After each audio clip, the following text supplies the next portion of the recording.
سورۃ الکہف، سورہ کہف کا تعارف، مقام نزول۔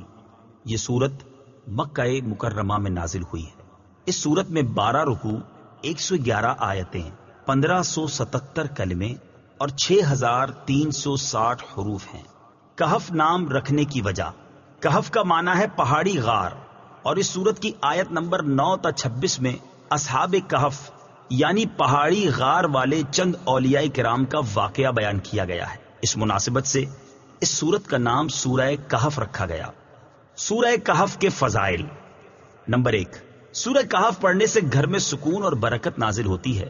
چنانچہ حضرت برا بن عازب رضی اللہ تعالیٰ عنہ فرماتے ہیں، ایک مرتبہ ایک صحابی رضی اللہ تعالیٰ عنہ نے سورہ کہف پڑھی۔ گھر میں ایک جانور بھی تھا، وہ بدکنا شروع ہو گیا تو انہوں نے سلامتی کی دعا کی اور غور سے دیکھا کہ کیا بات ہے، تو انہیں ایک بادل نظر آیا جس نے انہیں ڈھانپ رکھا تھا۔ ان صحابی رضی اللہ تعالی عنہ نے اس واقعے کا ذکر جب تاجدار رسالت صلی اللہ تعالی علیہ وآلہ وسلم سے کیا تو آپ صلی اللہ تعالی علیہ وآلہ وسلم نے فرمایا، اے فلاں، قرآن پاک کی تلاوت کرتے رہا کرو۔ وہ بادل سکینہ تھا جو قرآن مجید کی وجہ سے نازل ہوا۔ نمبر 2، حضرت ابو درداء رضی اللہ تعالی عنہ سے روایت ہے، رسول کریم صلی اللہ تعالی علیہ وآلہ وسلم نے ارشاد فرمایا، جو سورہ کہف کی ابتدائی 10 آیات یاد کرے گا وہ دجال کے فتنے سے محفوظ رہے گا۔ نمبر 3، حضرت ابو سعید خدری رضی اللہ تعالی عنہ سے روایت ہے، نبی کریم صلی اللہ تعالی علیہ وآلہ وسلم نے ارشاد فرمایا، جو شخص جمعہ کے دن سورہ کہف کی تلاوت کرے گا تو آئندہ جمعے تک اس کے لیے خاص نور کی روشنی رہے گی۔ سورہ کہف کے مضامین۔ اس سورت کا مرکزی مضمون یہ ہے کہ اس میں نبی کریم صلی اللہ تعالی علیہ وآلہ وسلم سے اصحاب کہف رضی اللہ تعالی عنہم اور حضرت ذوالقرنین رضی اللہ تعالی عنہ کے بارے میں کیے گئے کفار کے سوالات کا جواب دیا گیا ہے۔ چنانچہ آیت نمبر 9 سے لے کر 26 تک اصحاب کہف کا واقعہ بیان کیا گیا ہے، اور اس واقعے میں ان لوگوں کے لیے ایک بہترین مثال ہے جو اپنے دین اور عقیدے کی حفاظت کے لیے اپنا وطن، عزیز رشتہ دار، دوست احباب اور اپنا مال چھوڑ دیتے ہیں، کیونکہ اصحاب کہف چند نوجوان مسلمان تھے جو کہ بت پرست بادشاہ سے اپنے دین کی حفاظت کی خاطر سب کچھ چھوڑ کر ایک غار میں پناہ گزین ہو گئے تھے۔ اور آیت نمبر 83 سے لے کر 99 تک حضرت ذوالقرنین رضی اللہ تعالی عنہ کا واقعہ بیان کیا گیا، اور اس واقعے میں بادشاہوں اور حکمرانوں کے لیے بڑی عبرت و نصیحت ہے، کیونکہ حضرت ذوالقرنین رضی اللہ تعالی عنہ کی حکمرانی مشرق سے لے کر مغرب تک تھی۔ اس کے باوجود وہ اللہ تعالیٰ سے ڈرنے والے، اس کے احکام کی اطاعت کرنے والے، اپنی رعایا سے شفقت و مہربانی کے ساتھ پیش آنے والے اور ان کے ساتھ عدل و انصاف کرنے والے تھے۔ اس کے علاوہ اس صورت میں یہ مضامین بیان کیے گئے۔ نمبر 1، اس کی ابتدا میں قرآن مجید کے اوصاف بیان کیے گئے کہ یہ عدل والی اور مستقیم کتاب ہے اور مسلمانوں کو جنت کی بشارت دینے اور کافروں کو جہنم کے عذاب کی وعید سنانے کے لیے نازل ہوئی ہے۔ نمبر 2، یہ بیان کیا گیا ہے کہ کفار کے ایمان نہ لانے کی وجہ سے نبی کریم صلی اللہ تعالی علیہ وآلہ وسلم کس قدر غمزدہ ہوا کرتے تھے۔ نمبر 3، اصحاب کہف کا واقعہ بیان کر کے حق ظاہر کرنے کے بعد کفار کی سرزنش کی گئی اور وہ عذاب بیان کیا گیا جو ان کے لیے تیار کیا گیا ہے۔ نمبر 4، ایمان لانے والے اور نیک اعمال کرنے والے مسلمانوں کی جزا جنت اور اس کی نعمتوں کو بیان کیا گیا ہے۔ نمبر 5، ایک امیر آدمی جو کہ متکبر اور کافر تھا اور ایک غریب آدمی جو کہ مومن تھا، ان کا واقعہ بیان کیا گیا تاکہ مسلمان اپنی تنگ دستی کی وجہ سے پریشان نہ ہوں اور کافر اپنی دولت کی وجہ سے دھوکے میں نہ پڑے۔ نمبر 6، دنیاوی زندگی کی ایک مثال بیان کی گئی۔ نمبر 7، فرشتوں کے حضرت آدم علیہ الصلوۃ والسلام کو سجدہ کرنے اور شیطان کے سجدہ نہ کرنے کا واقعہ بیان کیا گیا۔ نمبر 8، آیت نمبر 60 سے لے کر 82 تک حضرت موسیٰ اور حضرت خضر علیہم الصلوۃ والسلام کا واقعہ بیان کیا گیا۔ نمبر 9، آخرت میں کفار کے اعمال برباد اور ضائع ہونے کا اعلان کیا گیا۔ نمبر 10، نیک اعمال کرنے والے مسلمانوں کو ابدی نعمتوں کی بشارت دی گئی۔ نمبر 11، آخر میں یہ بیان کیا گیا اللہ تعالیٰ کے علم کی کوئی حد اور انتہا نہیں۔ سورہ بنی اسرائیل کے ساتھ مناسبت۔ سورہ کہف کی اپنے سے ماں قبل سورت بنی اسرائیل کے ساتھ ایک مناسبت یہ ہے کہ قرآن پاک میں اللہ تعالیٰ کی تسبیح اور حمد کو ایک ساتھ ذکر کیا جاتا ہے، اور چونکہ سورہ بنی اسرائیل کی ابتدا میں اللہ تعالیٰ کی تسبیح بیان کی گئی تھی، اس لیے اس کے بعد وہ سورت ذکر کی گئی جس کی ابتدا میں اللہ تعالیٰ کی حمد بیان کی گئی ہے۔ دوسری مناسبت یہ ہے کہ سورہ کہف کی ابتدا سورہ بنی اسرائیل کے اختتام سے مناسبت رکھتی ہے کہ سورہ بنی اسرائیل کا اختتام اللہ تعالیٰ کی حمد پر ہوا تھا، اور سورہ کہف کی ابتدا بھی اللہ تعالیٰ کی حمد سے ہوئی۔ تیسری مناسبت یہ ہے کہ یہودیوں کے کہنے پر مشرکین نے نبی کریم صلی اللہ تعالی علیہ وآلہ وسلم سے 3 چیزوں کے بارے میں سوال کیا۔ ان میں سے ایک چیز یعنی روح کے بارے میں سوال کا جواب سورہ بنی اسرائیل میں دے دیا گیا، اور دوسرے 2 سوالوں یعنی اصحاب کہف رضی اللہ تعالی عنہم اور حضرت ذوالقرنین رضی اللہ تعالی عنہ کے واقعے کا جواب سورہ کہف میں دیا گیا۔ بسم اللہ الرحمن الرحیم۔ ترجمہ: اللہ کے نام سے شروع جو نہایت مہربان رحمت والا ہے۔ الحمد للہ الذی انزل علی عبده الكتاب ولم یجعل له عوجا۔ ترجمہ: تمام تعریفیں اس اللہ کے لیے ہیں جس نے اپنے بندے پر کتاب نازل فرمائی اور اس میں کوئی ٹیڑھ نہیں رکھی۔ الحمدللہ، تمام تعریفیں اللہ کے لیے ہیں۔ تفسیر صراط الجنان میں ہے، اس سورت کی ابتدا اللہ عز و جل کی حمد، نبی کریم صلی اللہ تعالی علیہ وسلم کی عظمت اور قرآن پاک کی شان سے کی گئی ہے۔ چنانچہ ارشاد فرمایا کہ تمام تعریفیں اس اللہ عز و جل کے لیے ہیں جس نے اپنے بندے محمد مصطفیٰ صلی اللہ تعالی علیہ وآلہ وسلم پر کتاب یعنی قرآن نازل فرمایا، جو اس کی بہترین نعمت اور بندوں کے لیے نجات و فلاح کا سبب ہے، اور اس قرآن میں کوئی ٹیڑھ نہیں رکھی، یعنی نہ کوئی لفظی خرابی، نہ معنوی، نہ اس کی آیتوں میں آپس میں اختلاف ہے اور نہ تضاد۔ آیت الحمدللہ الذی انزل سے حاصل ہونے والی معلومات۔ اس آیت سے 2 باتیں معلوم ہوئیں۔ نمبر 1، اس آیت میں نبی کریم صلی اللہ تعالی علیہ وآلہ وسلم کو اللہ تعالی نے اپنا بندہ فرمایا۔ اس سے معلوم ہوا کہ رسول کی شان اس میں ہے کہ اسے اللہ تعالیٰ کا بندہ کہا جائے، نہ کہ اسے اللہ تعالیٰ کی اولاد کہنا شروع کر دیا جائے، جیسے عیسائی حضرت عیسیٰ علیہ الصلوۃ والسلام کو معاذ اللہ اللہ تعالیٰ کا بیٹا کہتے ہیں۔ نمبر 2، قرآن کریم کا نازل ہونا بہت بڑی نعمت ہے۔ امام فخر الدین رازی رحمت اللہ تعالی علیہ فرماتے ہیں، قرآن مجید کو نازل کرنا حضور پرنور صلی اللہ تعالی علیہ وآلہ وسلم کے لیے اور ہمارے لیے بھی اللہ تعالیٰ کی بڑی عظیم نعمت ہے۔ نبی کریم صلی اللہ تعالی علیہ وآلہ وسلم کے لیے نعمت تو اس طور پر ہے کہ اس مقدس کتاب کے ذریعے اللہ تعالیٰ نے اپنے حبیب صلی اللہ تعالی علیہ وآلہ وسلم کو توحید اور اللہ تعالیٰ کی پاکی پر، نیز اللہ تعالیٰ کی صفات جلال و اکرام کے علوم کے اسرار پر مطلع کیا۔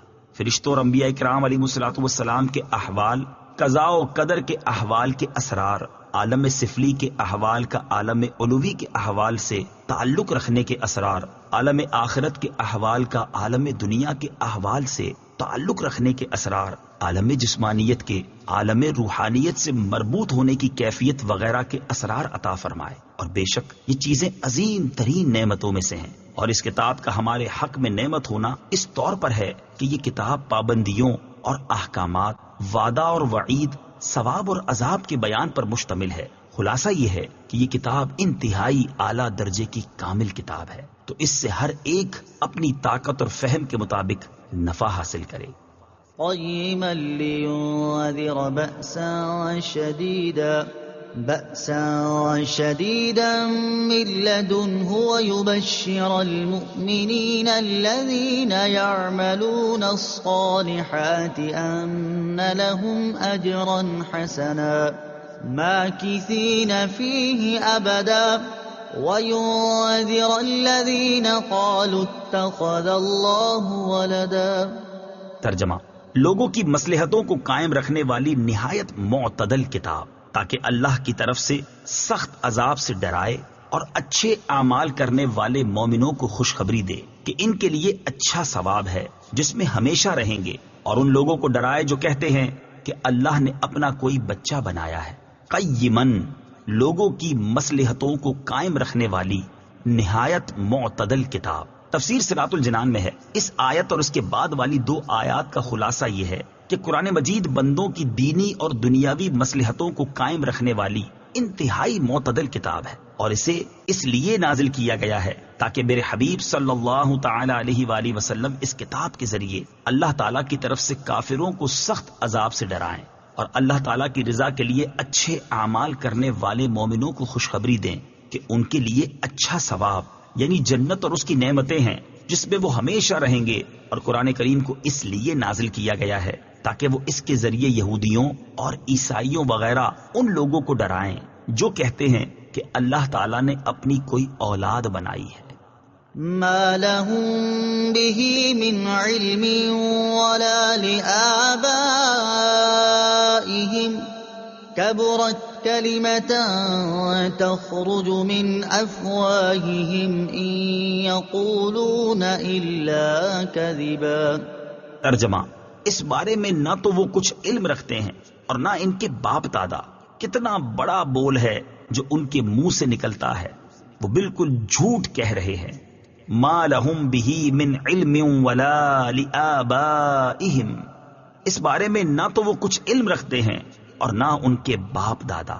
تفسیر صراط الجنان میں ہے، ارشاد فرمایا کہ اللہ تعالیٰ نے اپنا کوئی بچہ بنایا ہے، اس بارے میں نہ تو وہ کچھ علم رکھتے ہیں اور نہ ان کے باپ دادا جن کی وہ اس عقیدے میں پیروی کر رہے ہیں، یعنی علم اس بات کا تقاضا ہی نہیں کرتا کہ اللہ تعالیٰ اپنی کوئی اولاد بنائے، کیونکہ اللہ تعالیٰ کے لیے بچے کا ہونا فی نفس ہی محال ہے، اور انہوں نے یہ بات ان چیزوں میں غور و فکر کے بغیر محض جہالت کی وجہ سے کہی ہے جو اللہ تعالیٰ کے لیے ہو سکتی ہیں، اور جو اللہ تعالیٰ کے لیے محال ہیں۔ اللہ تعالیٰ کے لیے بچہ ہونا کتنا بڑا بول ہے جو ان کے منہ سے نکلتا ہے۔ وہ لوگ اللہ تعالیٰ کی شان میں بالکل جھوٹ کہہ رہے ہیں اور اس بات کے سچ ہونے کا امکان تک بھی نہیں ہے۔ فَلَعَلَّكَ بَاخِعٌ نَفْسَكَ عَلَىٰ آثَارِهِمْ إِن لَّمْ يُؤْمِنُوا بِهَٰذَا الْحَدِيثِ أَسَفًا۔ ترجمہ، اگر وہ اس بات پر ایمان نہ لائیں تو ہو سکتا ہے کہ تم ان کے پیچھے غم کے مارے اپنی جان کو ختم کر دو۔ عَلَىٰ آثَارِهِمْ، ان کے پیچھے۔ تفسیر صراط الجنان میں ہے، نبی کریم صلی اللہ تعالی علیہ وآلہ وسلم چونکہ کفار کے ایمان نہ لانے پر نہایت رنجیدہ رہتے تھے اور اس کے لیے بہت زیادہ کوشش کرتے تھے، اس پر اس آیت میں نبی کریم صلی اللہ تعالی علیہ وآلہ وسلم کے قلب مبارک کی تسلی فرمائی گئی ہے کہ آپ ان بے ایمانوں کے ایمان سے محروم رہنے پر اس قدر رنج و غم نہ کیجیے اور اپنی جان پاک کو اس غم سے ہلاکت میں نہ ڈالیے کہ وہ قرآن پاک پر ایمان نہیں لاتے۔ تاجدار رسالت صلی اللہ تعالی علیہ وسلم کا جذبہ تبلیغ۔ اس طرح کی آیات سے نبی کریم صلی اللہ تعالی علیہ وآلہ وسلم کے جذبہ تبلیغ امت پر رحمت و شفقت کی انتہا اور رسالت کے حقوق کو انتہائی اعلیٰ طریقے سے ادا کرنے کا بھی پتہ چلتا ہے کہ وہ لوگ جن کا حضور پر نور صلی اللہ تعالی علیہ وآلہ وسلم کے ساتھ طرز عمل یہ تھا کہ وہ آپ صلی اللہ تعالی علیہ وآلہ وسلم کو کاہن، ساحر، شاعر، مجنون کہتے، آپ صلی اللہ تعالی علیہ وآلہ وسلم کے پیچھے شریر لڑکوں کے غول لگا دیتے جو پھبتیاں کستے، گالیاں دیتے، اور یہ دیوانہ ہے کا شور مچا کر پتھر پھینکتے، راستوں میں کانٹے بچھاتے، جسم مبارک پر نجاست ڈالتے، دھکے دیتے، مقدس اور نازک گردن میں چادر کا پھندا ڈال کر گلا گھونٹنے کی کوشش کرتے۔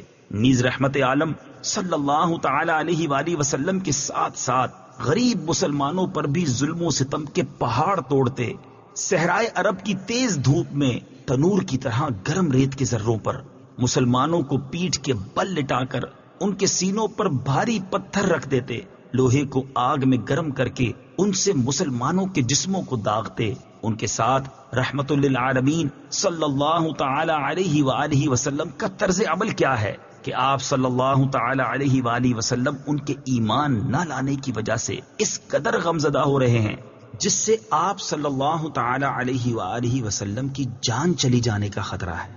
سید المرسلین صلی اللہ تعالی علیہ وآلہ وسلم کی سیرت مبارکہ کے اس روشن باب کو سامنے رکھتے ہوئے ہر مسلمان کو چاہیے کہ وہ اپنی حالت پر غور کرے کہ کیا فی زمانہ مسلمانوں کی بے راہ روی، اسلامی احکام پر عمل سے دوری یہودیوں، عیسائیوں اور دیگر کافروں کے طور طریقے اور رسم و رواج کی پیروی اور مسلمانوں میں پھیلی فحاشی و عریانی دیکھ کر اس نے ان کی اصلاح کی کتنی کوشش کی، اور ان کے یہ حالات دیکھ کر اسے کتنا دکھ، افسوس اور رنج و غم ہوا۔ إِنَّا جَعَلْنَا مَا عَلَى الْأَرْضِ زِينَةً لَهَا لِنَبْلُوَهُمْ أَيُّهُمْ أَحْسَنُ عَمَلًا وَإِنَّا لَجَاعِلُونَ مَا عَلَيْهَا صَعِيدًا جُرُزًا۔ ترجمہ: بے شک ہم نے زمین پر موجود چیزوں کو زمین کے لیے زینت بنایا تاکہ ہم انہیں آزمائیں کہ ان میں عمل کے اعتبار سے کون اچھا ہے، اور بے شک جو کچھ زمین پر ہے ہم اسے خشک میدان بنا دیں گے۔ زینت لہا، زمین کے لیے زینت۔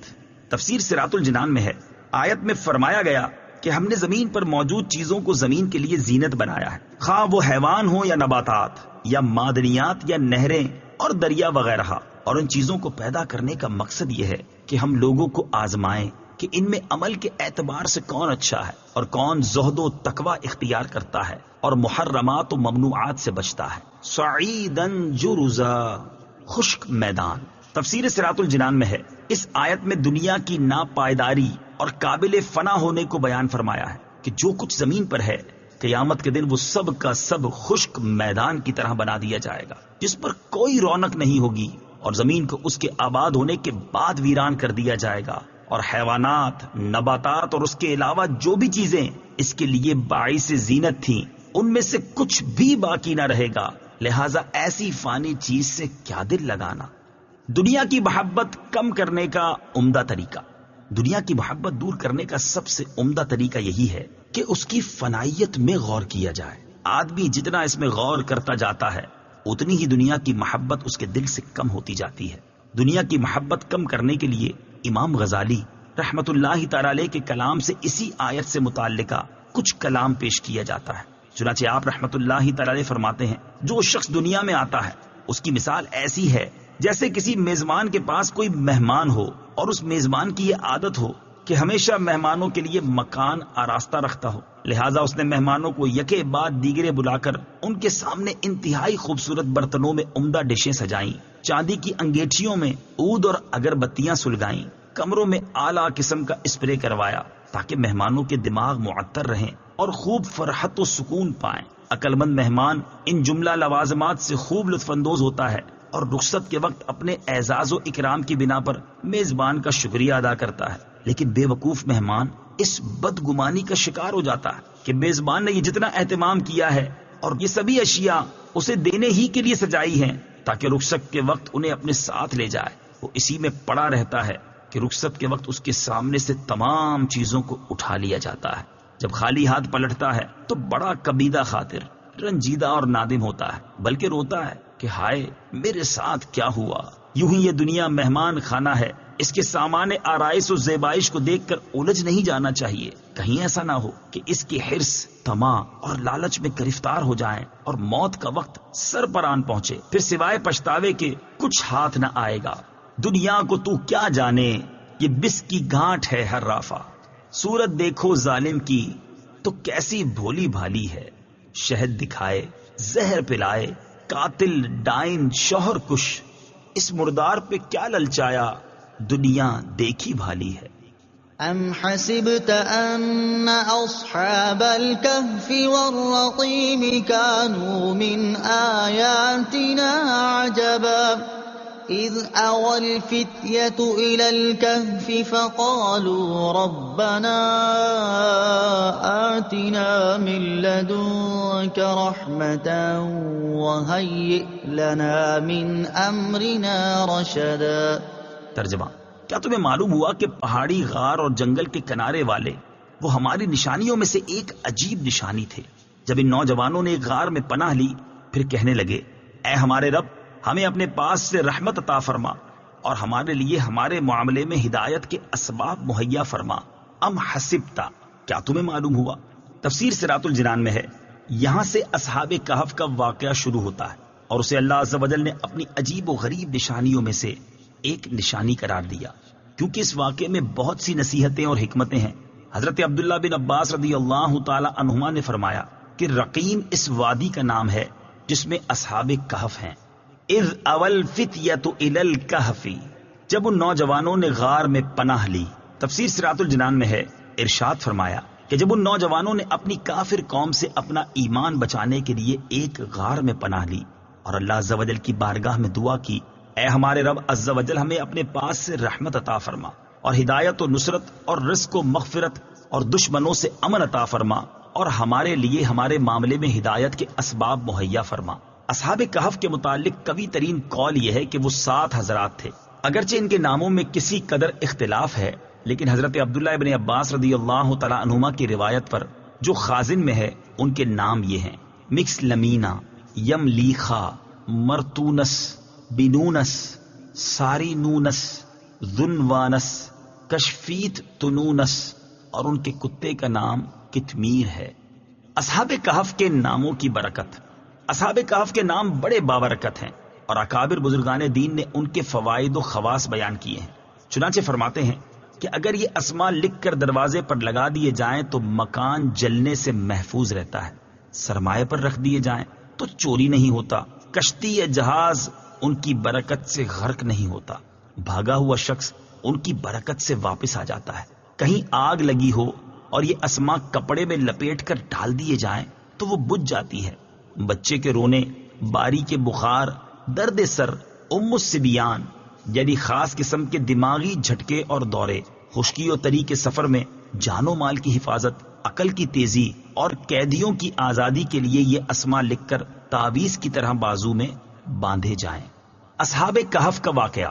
اکثر مفسرین کے نزدیک اصحاب کہف رضی اللہ تعالی عنہم کا واقعہ حضرت عیسیٰ علیہ الصلوۃ والسلام کے آسمان پر تشریف لے جانے کے بعد رونما ہوا، اور بعض مفسرین کے نزدیک یہ واقعہ حضرت عیسیٰ علیہ الصلوۃ والسلام سے پہلے کا ہے، اور اس کا ذکر اہل کتاب کی مذہبی کتابوں میں موجود ہے، اور اسی وجہ سے یہودیوں نے بڑی توجہ کے ساتھ ان کے حالات محفوظ رکھے. بہرحال یہ واقعہ کس زمانے میں رونما ہوا اس کی اصل حقیقت اللہ تعالیٰ ہی بہتر جانتا ہے. البتہ ہم یہاں معتبر مفسرین کی طرف سے بیان کردہ اس واقعے کی بعض تفصیلات کا خلاصہ ذکر کرتے ہیں. چنانچہ مفسرین کے بیان کے مطابق اصحاب کہف افسوس نامی ایک شہر کے شرفاء و معززین میں سے ایماندار لوگ تھے. ان کے زمانے میں دقیانوس نامی ایک بڑا جابر بادشاہ تھا جو لوگوں کو بت پرستی پر مجبور کرتا اور جو شخص بھی بت پرستی پر راضی نہ ہوتا اسے قتل کر ڈالتا تھا. دقیانوس بادشاہ کے جبر و ظلم سے اپنا ایمان بچانے کے لیے اصحاب کہف بھاگے اور قریب کے پہاڑ میں غار کے اندر پناہ گزین ہوئے، وہاں سو گئے اور 300 برس سے زیادہ عرصے تک اسی حال میں رہے. بادشاہ کو جستجو سے معلوم ہوا کہ وہ ایک غار کے اندر ہیں تو اس نے حکم دیا کہ غار کو ایک سنگین دیوار کھینچ کر بند کر دیا جائے تاکہ وہ اس میں مر کر رہ جائیں اور وہ ان کی قبر ہو جائے. یہی ان کی سزا ہے. حکومتی عملے میں سے یہ کام جس کے سپرد کیا گیا وہ نیک آدمی تھا. اس نے ان اصحاب کے نام، تعداد اور پورا واقعہ رانگ کی تختی پر کندہ کرا کر تانبے کے صندوق میں دیوار کی بنیاد کے اندر محفوظ کر دیا. اور یہ بھی بیان کیا گیا ہے کہ اسی طرح کی ایک تختی شاہی خزانے میں بھی محفوظ کرا دی گئی. کچھ عرصہ بعد دقیانوس ہلاک ہوا، زمانے گزرے، سلطنتیں بدلی، یہاں تک کہ ایک نیک بادشاہ فرما روا ہوا جس کا نام بیدروس تھا، اور اس نے 68 سال حکومت کی. اس کے دور حکومت میں ملک میں فرقہ بندی پیدا ہوئی اور بعض لوگ مرنے کے بعد اٹھنے اور قیامت آنے کے منکر ہو گئے. بادشاہ ایک تنہا مکان میں بند ہو گیا اور اس نے گریہ وزاری سے بارگاہ الہی میں دعا کی کہ یا رب عز و جل کوئی ایسی نشانی ظاہر فرما جس سے مخلوق کو مردوں کے اٹھنے اور قیامت آنے کا یقین حاصل ہو جائے. اسی زمانے میں ایک شخص نے اپنی بکریوں کے لیے آرام کی جگہ حاصل کرنے کے واسطے اسی غار کو تجویز کیا اور کچھ لوگوں کے ساتھ مل کر دیوار کو گرا دیا. دیوار گرنے کے بعد کچھ ایسی ہیبت طاری ہوئی کہ گرانے والے بھاگ گئے. اصحاب کہف اللہ تعالیٰ کے حکم سے فرحاں و شاداں اٹھے، چہرے شگفتہ، طبیعت خوش، زندگی کی تر و تازگی موجود. ایک نے دوسرے کو سلام کیا اور نماز کے لیے کھڑے ہو گئے.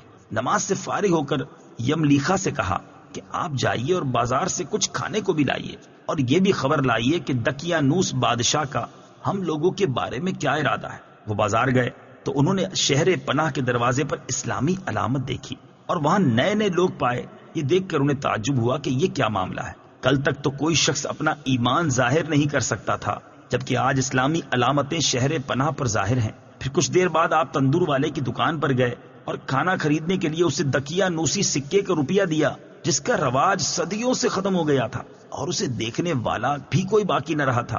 بازار والوں نے خیال کیا کہ کوئی پرانا خزانہ ان کے ہاتھ آ گیا ہے، چنانچہ وہ انہیں پکڑ کر حاکم کے پاس لے گئے۔ وہ نیک شخص تھا، اس نے بھی ان سے دریافت کیا کہ خزانہ کہاں ہے۔ انہوں نے کہا خزانہ کہیں نہیں ہے، یہ روپیہ ہمارا اپنا ہے۔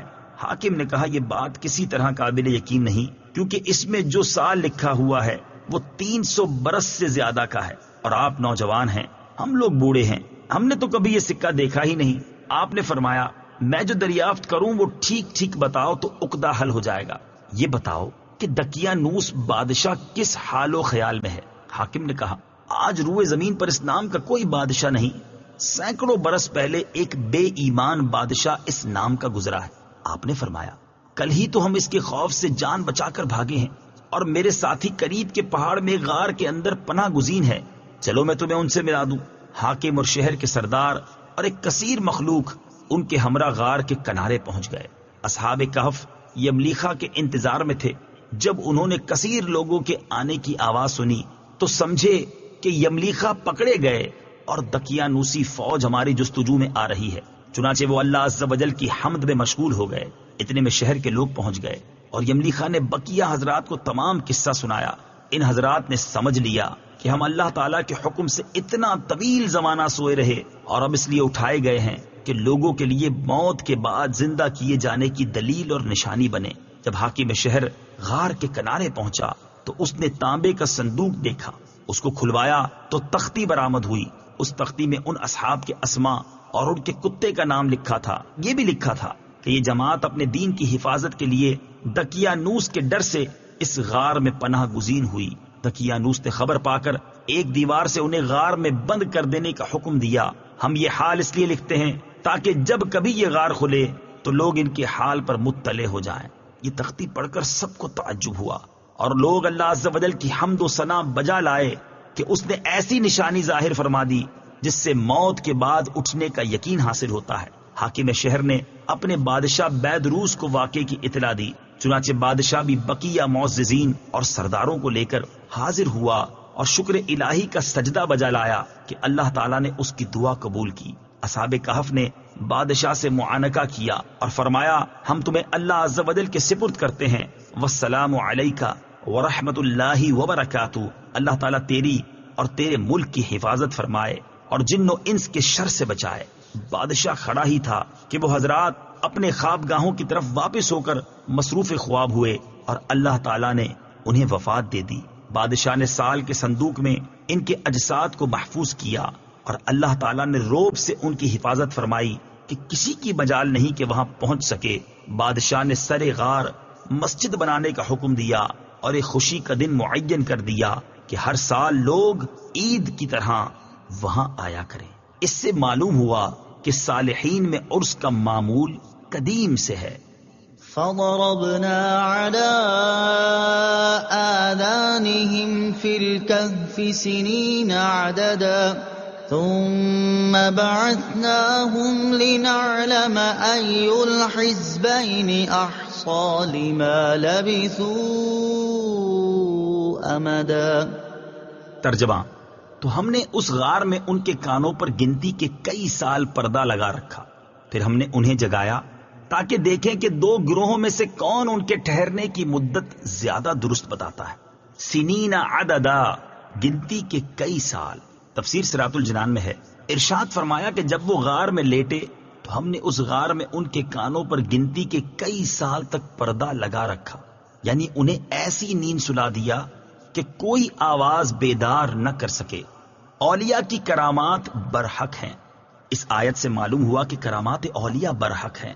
اصحاب کہف بنی اسرائیل کے اولیاء ہیں، ان کا کھائے پیے بغیر اتنی مدت زندہ رہنا کرامت ہے۔ یہ بھی معلوم ہوا کہ کرامت ولی سے سوتے میں بھی صادر ہو سکتی ہے، اور اسی طرح بعد موت بھی ان کے جسموں کو مٹی کا نہ کھانا، یہ بھی کرامت اولیاء میں سے ہے۔ نیز یہ بھی معلوم ہوا کہ یہ ضروری نہیں کہ ولی اپنے اختیار سے کرامت ظاہر کرے اور اسے علم بھی ہو، بلکہ بعض اوقات بغیر ولی کے اختیار کے اور بغیر اس کے علم کے بھی کرامت ظاہر ہوتی ہے، جیسے اصحاب کہف کے واقعے میں ہوا۔ ثم بعثناہم، پھر ہم نے انہیں جگایا۔ تفسیر صراط الجنان میں ہے، ارشاد فرمایا کہ پھر ہم نے اصحاب کہف کو 309 سال کی نیند کے بعد جگایا تاکہ دیکھیں کہ ان کے سونے کی مدت کے بارے میں اختلاف کرنے والے دو گروہوں میں سے کون ان کے ٹھہرنے کی مدت زیادہ درست بتاتا ہے۔ نحن نقص عليك نبأهم بالحق إنهم فتية آمنوا بربهم وزدناهم هدى وربطنا على قلوبهم إذ قاموا فقالوا ربنا رب السماوات والأرض لن ندعو من دونه إلها لقد قلنا إذا شططا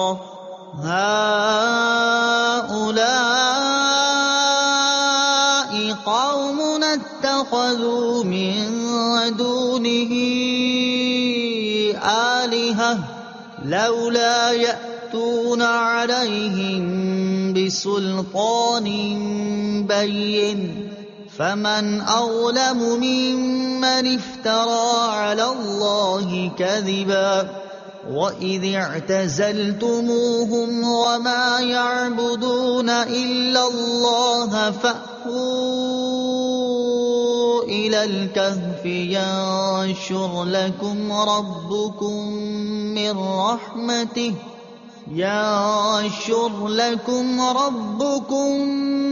رَحْمَتِهِ وَيُهَيِّئْ لَكُمْ مِنْ أَمْرِكُمْ مِرْفَقًا۔ ترجمہ: ہم آپ کے سامنے ان کا ٹھیک ٹھیک حال بیان کرتے ہیں۔ بے شک وہ کچھ جوان تھے جو اپنے رب پر ایمان لائے، اور ہم نے ان کی ہدایت میں اضافہ کر دیا، اور ہم نے ان کے دلوں کو قوت عطا فرمائی۔ جب وہ کھڑے ہو گئے تو کہنے لگے، ہمارا رب وہ ہے جو آسمانوں اور زمین کا رب ہے، ہم اس کے سوا کسی معبود کی عبادت ہرگز نہیں کریں گے۔ اگر ہم ایسا کریں تو اس وقت ہم ضرور حد سے بڑی ہوئی بات کہنے والے ہوں گے۔ یہ ہماری قوم ہے، انہوں نے اللہ کے سوا اور معبود بنا رکھے ہیں، یہ ان پر کوئی روشن دلیل کیوں نہیں لاتے؟ تو اس سے بڑھ کر ظالم کون جو اللہ پر جھوٹ باندھے۔ اور آپس میں کہا، جب تم ان لوگوں سے اور اللہ کے سوا جن کو یہ پوچھتے ہیں ان سے جدا ہو جاؤ تو غار میں پناہ لو، تمہارا رب تمہارے لیے اپنی رحمت پھیلا دے گا اور تمہارے کام میں تمہارے لیے آسانی مہیا کر دے گا۔ اذ قاموا فقالوا، جب وہ کھڑے ہو گئے تو کہنے لگے۔ تفسیر صراط الجنان میں ہے، انہوں نے اپنی بات دقیانوس بادشاہ کے سامنے کی جب اس نے انہیں اپنے دربار میں بلا کر بتوں کی عبادت نہ کرنے پر باز پرس کی تھی۔ وَإِذِ اعْتَزَلْتُمُوهُمْ، اور جب تم ان لوگوں سے جدا ہو جاؤ۔ تفسیر صراط الجنان میں ہے، یہاں سے جو کلام ہے یہ ان حضرات کا آپس میں تھا، انہوں نے ایک دوسرے سے کہا کہ اس کافر قوم میں نہ رہو بلکہ ان سے جدا ہو جاؤ اور جا کر کہیں کسی گوشے میں چھپ جاؤ جہاں ان کے فتنے سے بچ کر اللہ عز و جل کی عبادت کیا کریں۔ ہم کو امید ہے کہ اللہ تعالی ہمیں گوشائے عافیت ضرور دے گا۔ فتنوں کے زمانے میں ایمان کی حفاظت کا ذریعہ۔ اس سے معلوم ہوا کہ فتنوں کے زمانے میں خلقت سے علیحدگی اپنے ایمان کی حفاظت کا ذریعہ ہے۔ احادیث مبارکہ میں بھی یہی فرمایا گیا ہے۔ چنانچہ حضرت ابو سعید خدری رضی اللہ تعالی عنہ سے روایت ہے، رسول اللہ صلی اللہ تعالی علیہ وآلہ وسلم نے ارشاد فرمایا، ان قریب مسلمان کا بہترین مال وہ بکریاں ہوں گی جنہیں لے کر یہ پہاڑ کی چوٹیوں اور برساتی مقامات پر چلا جائے گا، کیونکہ وہ اپنے دین کو بچانے کی خاطر فتنوں سے بھاگ رہا ہوگا۔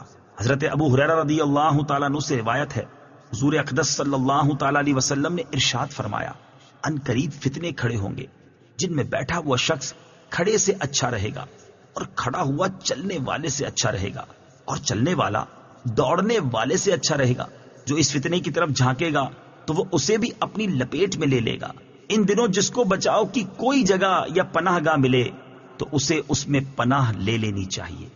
حضرت ابو بکرہ رضی اللہ تعالی عنہ سے روایت ہے، رسول اکرم صلی اللہ تعالی علیہ وآلہ وسلم نے ارشاد فرمایا، ان قریب فتنے ہوں گے، خبردار پھر فتنے ہوں گے، پھر وہ فتنے ہوں گے کہ ان میں بیٹھا ہوا چلتے ہوئے سے بہتر ہوگا، اور چلتا ہوا دوڑتے ہوئے سے بہتر ہوگا۔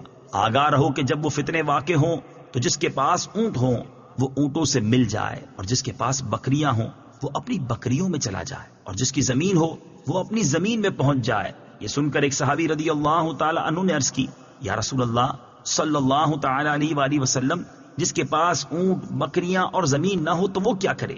ارشاد فرمایا، وہ اپنی تلوار کی طرف رخ کرے اور اس کی دھار کو پتھر سے کوٹ دے، پھر اگر الگ ہونے کی طاقت رکھے تو الگ ہو جائے، یعنی اپنی تلوار توڑ دے تاکہ باہمی جنگ و جدال میں حصہ ہی نہ لے سکے۔ بارگاہ الہی کے مقبول بندے تقیہ نہیں کرتے۔ اس آیت سے یہ بھی معلوم ہوا کہ مقبولان بارگاہ الہی تقیہ نہیں کرتے، جیسے اصحاب کہف نے علاقہ چھوڑ دیا لیکن تقیہ نہ کیا۔ وَتَرَى الشَّمْسَ إِذَا طَلَعَت تَّزَاوَرُ عَن كَهْفِهِمْ ذَاتَ الْيَمِينِ وَإِذَا غَرَبَت تَّقْرِضُهُمْ ذَاتَ الشِّمَالِ وَهُمْ فِي فَجْوَةٍ مِّنْهُ ذَلِكَ مِنْ آيَاتِ اللَّهِ مَن يَهْدِ اللَّهُ فَهُوَ الْمُهْتَدِ وَمَن يُضْلِلْ فَلَن تَجِدَ لَهُ وَلِيًّا مُرْشِدًا۔ ترجمہ: اور اے حبیب، تم سورج کو دیکھو گے کہ جب نکلتا ہے تو ان کے غار کے دائیں جانب مائل ہو کر نکل جاتا ہے، اور جب غروب ہوتا ہے تو ان سے بائیں طرف کترا کر گزر جاتا ہے، حالانکہ وہ اس غار کے کھلے حصے میں ہے۔ یہ اللہ کی نشانیوں میں سے ہے، جسے اللہ ہدایت دیتا ہے تو وہی ہدایت پانے والا ہے، اور جسے وہ گمراہ کرے تو تم ہرگز اس کے لیے کوئی راہ دکھانے والا مددگار نہ پاؤ گے۔ وَتَرَى الشَّمْسَ، اور تم سورج کو دیکھو گے۔ تفسیر صراط الجنان میں ہے، آیت میں فرمایا گیا کہ سورج اصحاب کہف کے دائیں اور بائیں ہو کر گزرتا ہے، یعنی ان پر تمام دن سایہ رہتا ہے، اور طلوع سے غروب تک کسی وقت بھی دھوپ کی گرمی انہیں نہیں پہنچتی۔ مفتی احمد یار خان نعیمی رحمت اللہ تعالی علیہ فرماتے ہیں کہ ان کا غار جنوب رخ میں واقع ہوا ہے کہ سورج نکلتے وقت بائیں اور غروب کے وقت داہنے ہو جاتا ہے، اور ان پر کسی وقت دھوپ نہیں پہنچتی۔ یہی تفسیر زیادہ قوی ہے۔ آیت میں مزید فرمایا کہ حالانکہ وہ اس غار کے کھلے حصے میں ہیں، گویا ہر وقت انہیں تازہ ہوائیں پہنچتی رہتی ہیں، یعنی وہ کھلے میدان میں ہونے کے باوجود دھوپ سے محفوظ ہیں۔ یا تو ان کی یہ کرامت ہے یا کچھ رخ ہی ایسا ہے۔ وَتَحْسَبُهُمْ أَيْقَاظًا وَهُمْ رُقُودٌ وَنُقَلِّبُهُمْ ذَاتَ الْيَمِينِ وَذَاتَ الشِّمَالِ وَكَلْبُهُمْ بَاسِطٌ ذِرَاعَيْهِ بِالْوَصِيدِ لَوِ اطَّلَعْتَ عَلَيْهِمْ لَوَلَّيْتَ مِنْهُمْ فِرَارًا وَلَمُلِئْتَ مِنْهُمْ رُعْبًا۔ ترجمہ: اور تم انہیں جاگتے ہوئے خیال کرو گے حالانکہ وہ سو رہے ہیں، اور ہم ان کی دائیں اور بائیں کروٹ بدلتے رہتے ہیں، اور ان کا کتا غار کی چوکھٹ پر اپنی کلائیاں پھیلائے ہوئے ہے۔ اے سننے والے، اگر تو انہیں جھانک کر دیکھ لے تو ان سے پیٹھ پھیر کر بھاگ جائے اور ان کی ہیبت سے بھر جائے۔ وَتَحْسَبُهُمْ أَيْقَاظًا، اور تم انہیں جاگتے ہوئے خیال کرو گے۔ تفسیر صراط الجنان میں ہے، اس آیت کا مفہوم یہ ہے کہ اگر تم انہیں دیکھو تو تم انہیں جاگتے ہوئے خیال کرو گے، کیونکہ ان کی آنکھیں کھلی ہیں حالانکہ وہ سو رہے ہیں، اور ہم سال میں ایک مرتبہ 10 محرم شریف کو ان کی دائیں اور بائیں کروٹ بدلتے رہتے ہیں تاکہ ایک ہی طرح لیٹے رہنے سے ان کے بدن کو نقصان نہ پہنچے۔ اور ان کا کتا غار کی چوکھٹ پر اپنی کلائیاں پھیلائے ہوئے ہے، اور وہ بھی ان کے ساتھ کروٹ بدلتا ہے، یعنی جب اصحاب کہف کروٹ بدلتے ہیں تو وہ بھی کروٹ بدلتا ہے۔ کتے کے ضرر سے محفوظ رہنے کا وظیفہ۔ تفسیر ثعلبی میں ہے کہ جو کوئی ان کلمات وَكَلْبُهُمْ بَاسِطٌ ذِرَاعَيْهِ بِالْوَصِيدِ کو لکھ کر اپنے ساتھ رکھے تو کتے کے ضرر سے امن میں رہے گا۔ اللہ تعالیٰ کے نیک بندوں سے محبت کی برکت۔ ابو فضل جوہری نے کہا، بے شک جس نے نیک لوگوں سے محبت کی وہ ان کی برکتیں پائے گا۔ ایک کتے نے نیک بندوں سے محبت کی اور ان کی صحبت میں رہا تو اللہ تعالیٰ نے اس کا ذکر اپنی پاک کتاب میں فرمایا۔ ابو عبداللہ محمد بن احمد قرطبی رحمت اللہ تعالی علیہ فرماتے ہیں، جب نیک بندوں اور اولیاء کرام کی صحبت میں رہنے کی برکت سے ایک کتا اتنا بلند مقام پا گیا حتیٰ کہ اللہ تعالیٰ نے اس کا ذکر قرآن پاک میں فرمایا، تو اس مسلمان کے بارے میں تیرا کیا گمان ہے جو اولیاء اور صالحین سے محبت کرنے والا اور ان کی صحبت سے فیض یاب ہونے والا ہے۔ بلکہ اس آیت میں ان مسلمانوں کے لیے تسلی ہے جو کسی بلند مقام پر فائز نہیں، یعنی ان کے لیے تسلی ہے کہ وہ اپنی اس محبت و عقیدت کی وجہ سے اللہ تعالیٰ کی بارگاہ میں سرخرو ہوں گے۔ حضرت انس رضی اللہ تعالی عنہ فرماتے ہیں، ایک شخص نے بارگاہ رسالت صلی اللہ تعالی علیہ وآلہ وسلم میں حاضر ہو کر عرض کی، یا رسول اللہ صلی اللہ تعالی علیہ وآلہ وسلم، قیامت کب قائم ہوگی؟ رسول پاک صلی اللہ تعالی علیہ وسلم نے نماز ادا کی اور اس کے بعد فرمایا، قیامت کے بارے میں سوال کرنے والا کہاں ہے؟ اس شخص نے عرض کی، یا رسول اللہ صلی اللہ تعالی علیہ وآلہ وسلم، میں ہوں۔ ارشاد فرمایا، تم نے اس کی کیا تیاری کی ہے؟ عرض کی، میرے پاس بہت زیادہ نمازیں اور روزے تو نہیں ہیں، البتہ میں اللہ تعالیٰ اور اس کے رسول صلی اللہ تعالی علیہ وآلہ وسلم سے محبت کرتا ہوں۔ حضور اقدس صلی اللہ تعالی علیہ وآلہ وسلم نے ارشاد فرمایا، مرد اسی کے ساتھ ہوگا جس سے وہ محبت کرتا ہے، اور اے شخص تو ان کے ساتھ ہوگے جن سے محبت کرتے ہو۔ حضرت انس رضی اللہ تعالیٰ عنہ فرماتے ہیں، میں نے اسلام قبول کرنے کے بعد اس سے زیادہ مسلمانوں کو خوش نہیں دیکھا جتنا اس دن دیکھا تھا۔ لو اطلعت علیہم، اے سننے والے اگر تو انہیں جھانک کر دیکھ لے۔ تفسیر صراط الجنان میں ہے، آیت میں مزید فرمایا کہ اے سننے والے اگر تو انہیں جھانک کر دیکھ لے تو ان سے پیٹھ پھیر کر بھاگ جائے اور ان کی ہیبت سے بھر جائے، یعنی اللہ تعالیٰ نے ایسی ہیبت سے ان کی حفاظت فرمائی ہے کہ ان تک کوئی جا نہیں سکتا۔ بعض روایتوں میں ہے کہ حضرت امیر معاویہ رضی اللہ تعالیٰ عنہ جنگ روم کے وقت کہف کی طرف گزرے تو انہوں نے اصحاب کہف کے غار میں داخل ہونا چاہا۔ حضرت عبداللہ ابن عباس رضی اللہ تعالیٰ عنہما نے انہیں منع کیا اور یہ آیت پڑھی۔ پھر ایک جماعت حضرت امیر معاویہ رضی اللہ تعالیٰ عنہ کے حکم سے داخل ہوئی تو اللہ تعالیٰ نے ایک ایسی ہوا چلائی کہ سب جل گئے۔ وَكَذَلِكَ بَعَثْنَاهُمْ لِيَتَسَاءَلُوا بَيْنَهُمْ قَالَ قَائِلٌ مِّنْهُمْ كَمْ لَبِثْتُمْ قَالُوا لَبِثْنَا يَوْمًا أَوْ بَعْضَ يَوْمٍ قَالُوا رَبُّكُمْ أَعْلَمُ بِمَا لَبِثْتُمْ فَابْعَثُوا أَحَدَكُمْ بِوَرِقِكُمْ هَٰذِهِ إِلَى الْمَدِينَةِ فَلْيَنظُرْ أَيُّهَا أَزْكَىٰ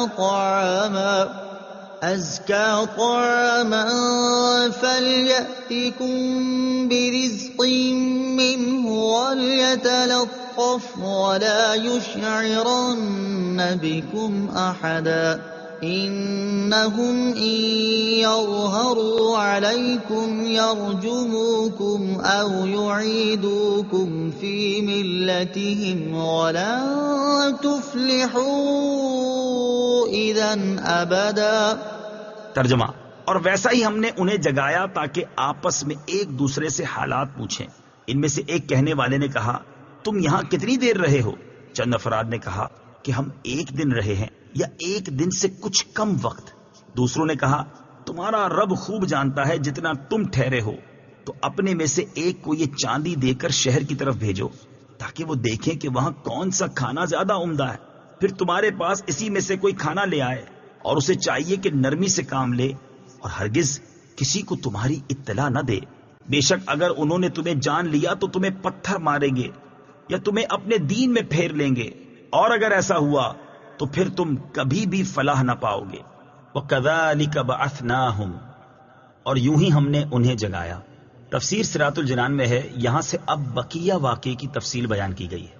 تفسیرات کی روشنی میں آیت کا خلاصہ یوں ہے کہ فرمایا، جیسا ہم نے انہیں سلایا ویسا ہی ایک مدت دراز کے بعد ہم نے انہیں جگایا تاکہ آپس میں ایک دوسرے سے حالات پوچھیں اور اللہ تعالیٰ کی قدرت عظیمہ دیکھ کر ان کا یقین زیادہ ہو اور وہ اس کی نعمتوں کا شکر ادا کریں۔ چنانچہ جب وہ بیدار ہوئے تو ان میں سے کہنے والے یعنی مکسل مینا جو ان میں سب سے بڑے اور ان کے سردار تھے کہنے لگے، تم یہاں کتنی دیر رہے ہو؟ چند افراد نے کہا کہ ہم یہاں ایک دن رہے ہیں یا ایک دن سے کچھ کم وقت، کیونکہ وہ غار میں طلوع آفتاب کے وقت داخل ہوئے تھے، اور جب اٹھے تو آفتاب قریب غروب تھا۔ اس سے انہوں نے گمان کیا کہ یہ وہی دن ہے۔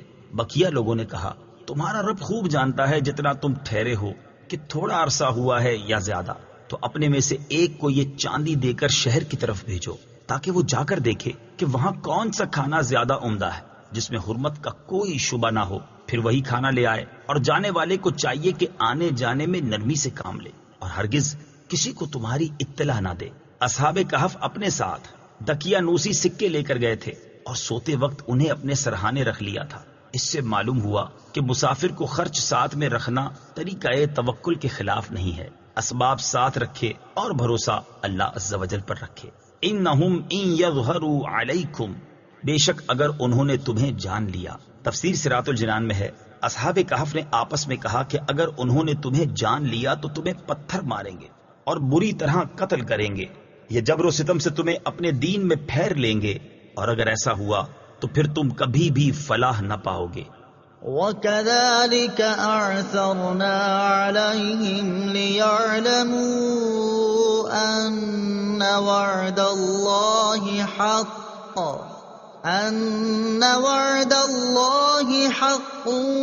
وَأَنَّ السَّاعَةَ لَا رَيْبَ فِيهَا إِذْ يَتَنَازَعُونَ بَيْنَهُمْ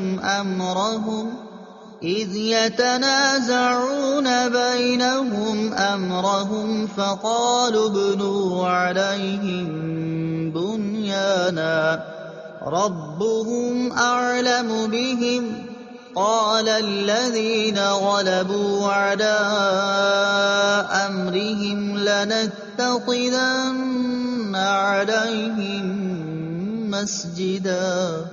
ترجمہ: اور اسی طرح ہم نے ان پر مطلع کر دیا تاکہ لوگ جان لیں کہ اللہ کا وعدہ سچا ہے، اور یہ کہ قیامت میں کچھ شبہ نہیں۔ جب وہ لوگ ان کے معاملے میں باہم جھگڑنے لگے تو کہنے لگے، ان کے غار پر کوئی عمارت بنا دو، ان کا رب انہیں خوب جانتا ہے۔ جو لوگ اپنے اس کام میں غالب رہے تھے انہوں نے کہا، ہم ضرور ان کے قریب ایک مسجد بنائیں گے۔ وَكَذَلِكَ، اور اسی طرح۔ تفسیر صراط الجنان میں ہے، ارشاد فرمایا کہ جیسے ہم نے اصحاب کہف کو جگایا تھا، اسی طرح ہم نے لوگوں کو دکیا نوس کے مرنے اور مدت گزر جانے کے بعد اصحاب کہف کے بارے میں مطلع کر دیا، تاکہ تمام لوگ اور بالخصوص بیدروس بادشاہ کی قوم کے منکرین قیامت جان لیں کہ اللہ عز و جل کا وعدہ سچا ہے، اور یہ کہ قیامت میں کچھ شبہ نہیں۔ پھر اصحاب کہف کی وفات کے بعد ان کے ارد گرد عمارت بنانے میں لوگ باہم جھگڑنے لگے تو کہنے لگے، ان کے غار پر کوئی عمارت بنا دو، ان کا رب عز و جل انہیں خوب جانتا ہے۔ جو لوگ اپنے اس کام میں غالب رہے تھے یعنی بیدروس بادشاہ اور اس کے ساتھی، انہوں نے کہا، ہم ضرور ان کے قریب ایک مسجد بنائیں گے جس میں مسلمان نماز پڑھیں اور ان کے قرب سے برکت حاصل کریں۔ بزرگوں کے مزارات کے قریب مسجدیں بنانا جائز ہے۔ اس سے معلوم ہوا کہ بزرگوں کے مزارات کے قریب مسجدیں بنانا اہل ایمان کا قدیم طریقہ ہے، اور قرآن کریم میں اس کا ذکر فرمانا اور اس کو منع نہ کرنا اس فعل کے درست ہونے کی قوی ترین دلیل ہے۔ اس سے یہ بھی معلوم ہوا کہ بزرگوں کے قرب میں برکت حاصل ہوتی ہے، اسی لیے اہل اللہ کے مزارات پر لوگ حصول برکت کے لیے جایا کرتے ہیں۔ قبروں کی زیارت سنت اور موجب ثواب ہے۔ سَيَقُولُونَ ثَلَاثَةٌ رَّابِعُهُمْ كَلْبُهُمْ وَيَقُولُونَ خَمْسَةٌ وَسَادِسُهُمْ كَلْبُهُمْ رَجْمًا بِالْغَيْبِ وَيَقُولُونَ سَبْعَةٌ وَثَامِنُهُمْ كَلْبُهُمْ قُل رَّبِّي أَعْلَمُ بِعِدَّتِهِم مَّا يَعْلَمُهُمْ إِلَّا قَلِيلٌ فَلَا تُمَارِ فِيهِمْ إِلَّا مِرَاءً ظَاهِرًا وَلَا تَسْتَفْتِ فِيهِم مِّنْهُمْ أَحَدًا۔ ترجمہ: اب لوگ کہیں گے کہ وہ 3 ہیں جبکہ چوتھا ان کا کتا ہے، اور کچھ کہیں گے وہ 5 ہیں اور چھٹا ان کا کتا، یہ سب بغیر دیکھے اندازے ہیں، اور کچھ کہیں گے وہ 7 ہیں اور 8واں ان کا کتا ہے۔ تم فرماؤ میرا رب ان کی تعداد خوب جانتا ہے، انہیں بہت تھوڑے لوگ جانتے ہیں، تو ان کے بارے میں بحث نہ کرو مگر اتنی ہی جتنی ظاہر ہو چکی ہے، اور ان کے بارے میں ان میں سے کسی سے کچھ نہ پوچھو۔ سیقولون، اب لوگ کہیں گے۔ تفسیر صراط الجنان میں ہے، واقعہ کے آخر میں ان کی تعداد کے متعلق لوگوں کے اختلاف کا بیان فرمایا اور اس کا حل بھی ارشاد فرما دیا، اور وہی حل ہر اس مسئلے کا ہے جو اہم نہ ہو اور جس کے جاننے سے کوئی خاص فائدہ نہ ہو۔ چنانچہ فرمایا کہ اب لوگ کہیں گے یعنی عیسائی، جیسا کہ ان میں سید نامی آدمی نے کہا وہ 3 ہیں جبکہ چوتھا ان کا کتا ہے، اور عاقب نامی آدمی نے کہا وہ 5 ہیں اور چھٹا ان کا کتا ہے۔ یہ سب بغیر دیکھے اندازے ہیں، یعنی یہ دونوں اندازے غلط ہیں، وہ نہ 3 ہیں نہ 5، اور کچھ کہیں گے وہ 7 ہیں اور 8واں ان کا کتا ہے، اور یہ کہنے والے مسلمان ہیں۔ اللہ تعالیٰ نے ان کے قول کو ثابت رکھا کیونکہ انہوں نے جو کچھ کہا وہ رسول کریم صلی اللہ تعالی علیہ وآلہ وسلم سے علم حاصل کر کے کہا۔ تم فرماؤ میرا رب ان کی تعداد خوب جانتا ہے، کیونکہ تمام جہانوں کی تمام تفصیلات اور گزشتہ و آئندہ کی کائنات کا علم اللہ عز و جل ہی کو ہے، یا جس کو وہ عطا فرمائے۔ مزید فرمایا کہ اصحاب کہف کی تعداد کو بہت تھوڑے لوگ جانتے ہیں۔ حضرت عبداللہ ابن عباس رضی اللہ تعالی عنہما نے فرمایا کہ میں انہی قلیل میں سے ہوں جن کا آیت میں استثناء فرمایا۔ آیت کے آخر میں مزید فرمایا کہ ان کے بارے میں اہل کتاب سے بحث نہ کرو مگر اتنی ہی جتنی ظاہر ہو چکی ہے، اور ان کے بارے میں ان میں سے کسی سے کچھ نہ پوچھو۔ وَلَا تَقُولَنَّ لِشَيْءٍ إِنِّي فَاعِلٌ ذَلِكَ غَدًا إِلَّا أَن يَشَاءَ اللَّهُ وَاذْكُر رَّبَّكَ إِذَا نَسِيتَ وَقُلْ عَسَىٰ أَن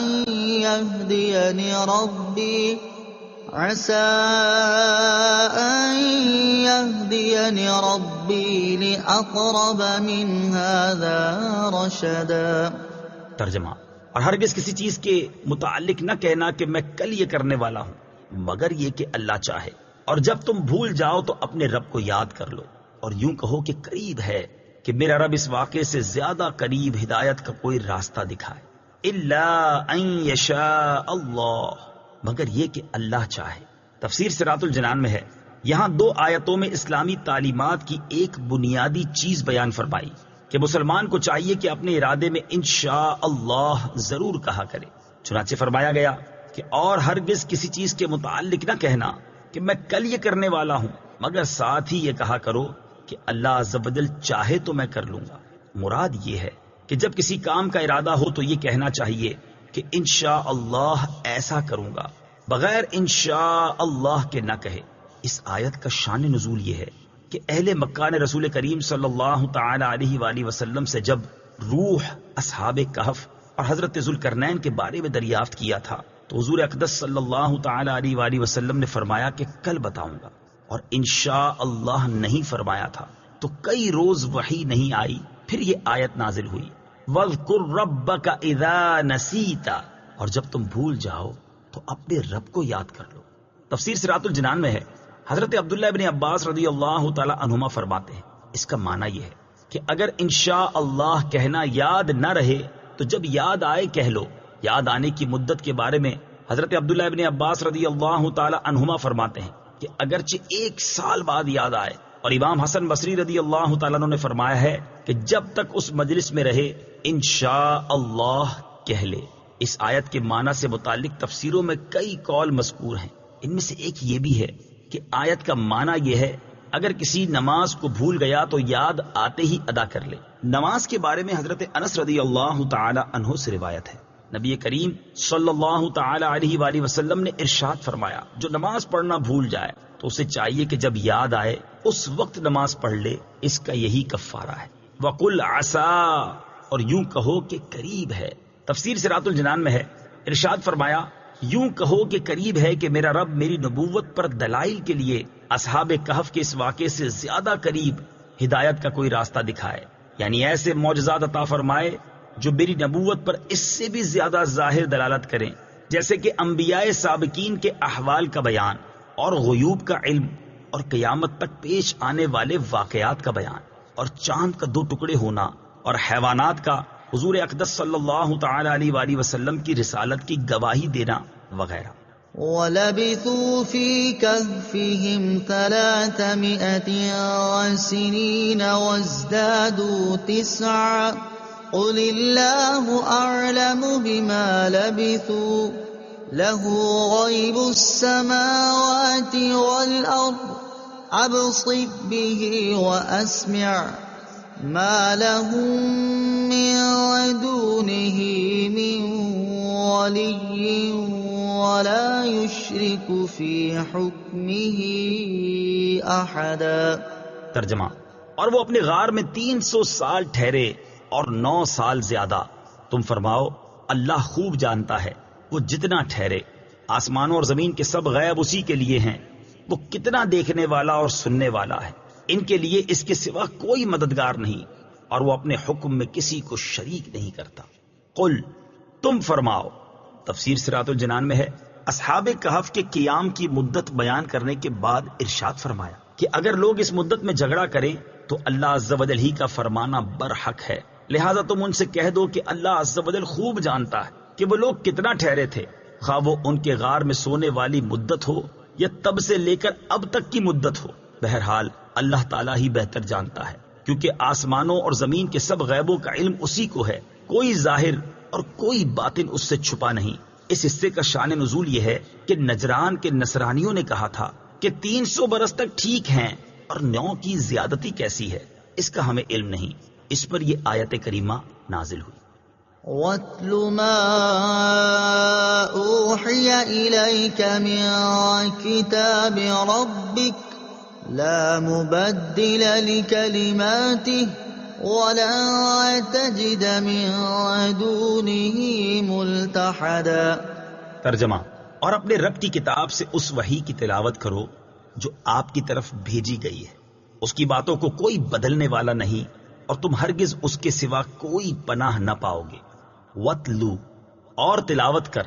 تفسیر صراط الجنان میں ہے، جب اللہ تعالیٰ نے اصحاب کہف کے واقعے پر مشتمل آیات نازل فرما دی تو اس آیت میں اپنے حبیب صلی اللہ تعالی علیہ وآلہ وسلم کو حکم دیا کہ آپ قرآن پاک کی تلاوت کرتے رہیں اور کفار کی ان باتوں کی پرواہ نہ کریں کہ آپ اس کے علاوہ کوئی اور قرآن لے آئیں یا اسے تبدیل کر دیں۔ اللہ عز و جل کی باتوں کو بدلنے پر کوئی قادر نہیں۔ قرآن مجید کی تلاوت کرنی چاہیے اگرچہ سمجھ میں نہ آئے۔ اس آیت مبارکہ میں تلاوت کا بیان اصحاب کہف کے واقعے کے اختتام کے طور پر ہے، لیکن قرآن پاک کے عمومی الفاظ کا اعتبار کرتے ہوئے یہ بھی معلوم ہوتا ہے کہ مطلقاً بھی قرآن پاک کی تلاوت کرنی چاہیے، سمجھ میں آئے یا نہ آئے۔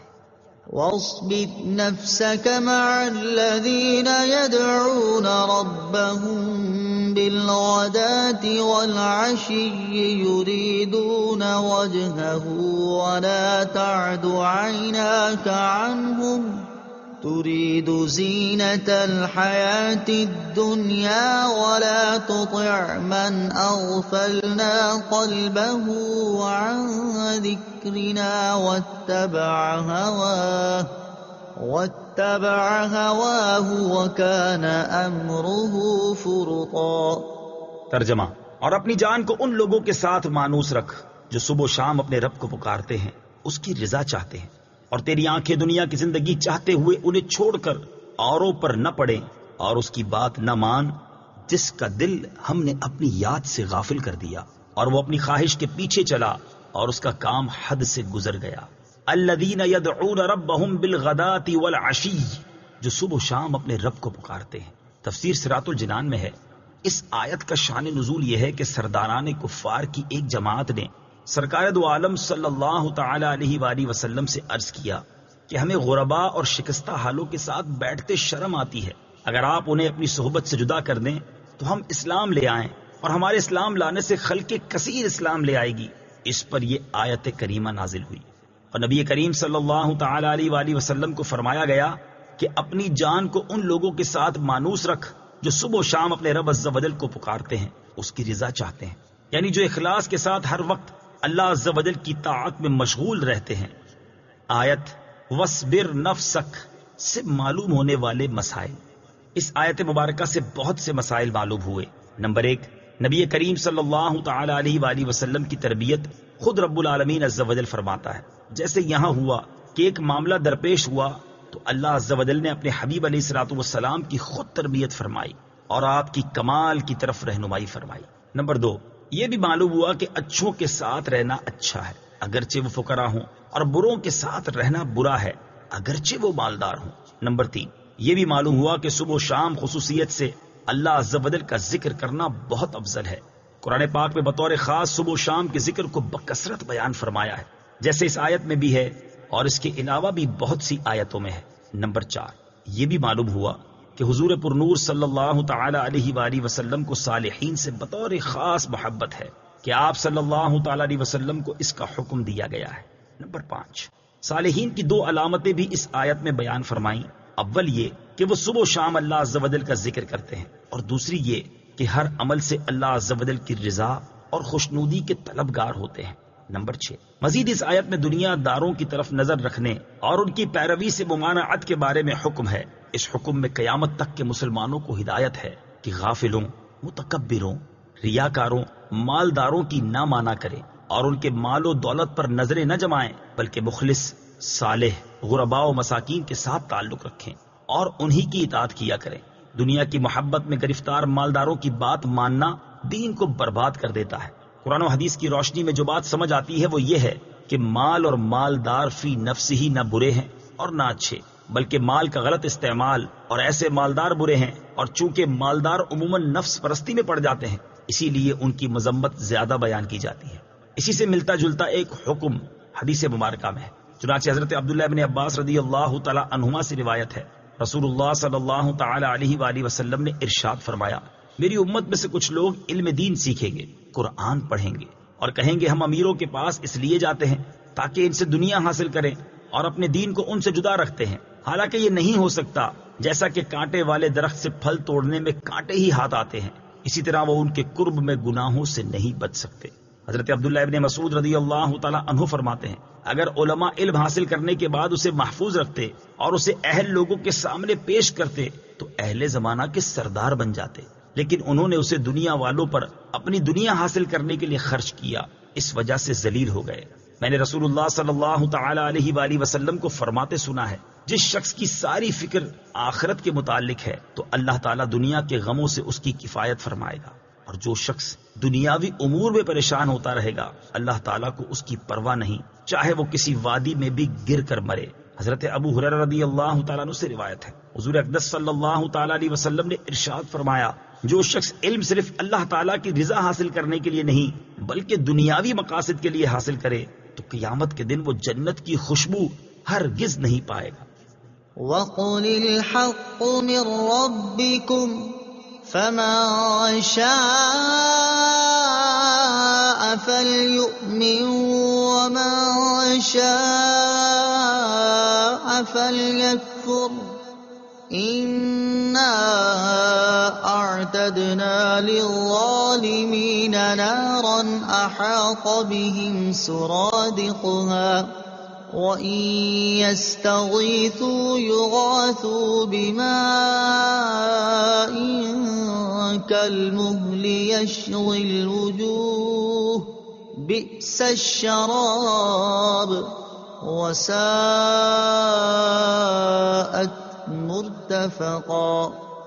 ترجمہ، اور تم فرما دو کہ حق تمہارے رب کی طرف سے ہے، تو جو چاہے ایمان لائے اور جو چاہے کفر کرے، بے شک ہم نے ظالموں کے لیے وہ آگ تیار کر رکھی ہے جس کی دیواریں انہیں گھیر لیں گی، اور اگر وہ پانی کے لیے فریاد کریں تو ان کی فریاد اس پانی سے پوری کی جائے گی جو پگھلائے ہوئے تانبے کی طرح ہوگا، جو ان کے منہ کو بھون دے گا۔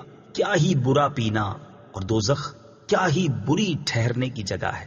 وقل، اور فرما دو، تفسیر صراط الجنان میں ہے، یعنی تم فرما دو کہ حق تمہارے رب عز و جل کی طرف سے ہے اور حق و باطل ظاہر ہو چکا ہے، لہٰذا میں تو مسلمانوں کو ان کی غربت کے باعث تمہاری دل جوئی کے لیے اپنی مجلس مبارک سے جدا نہیں کروں گا۔ جو چاہے ایمان لائے اور جو چاہے کفر کرے، اور خود ہی اپنے انجام کو سوچ لے اور سمجھ لے کہ اللہ عز و جل نے ظالموں یعنی کافروں کے لیے وہ آگ تیار کر رکھی ہے جس کی دیواریں انہیں گھیر لیں گی، اور اگر وہ پیاس کی شدت سے پانی کے لیے فریاد کریں تو ان کی فریاد اس پانی سے پوری کی جائے گی جو پگھلائے ہوئے تانبے کی طرح ہوگا، جو ان کے منہ کو بھون دے گا۔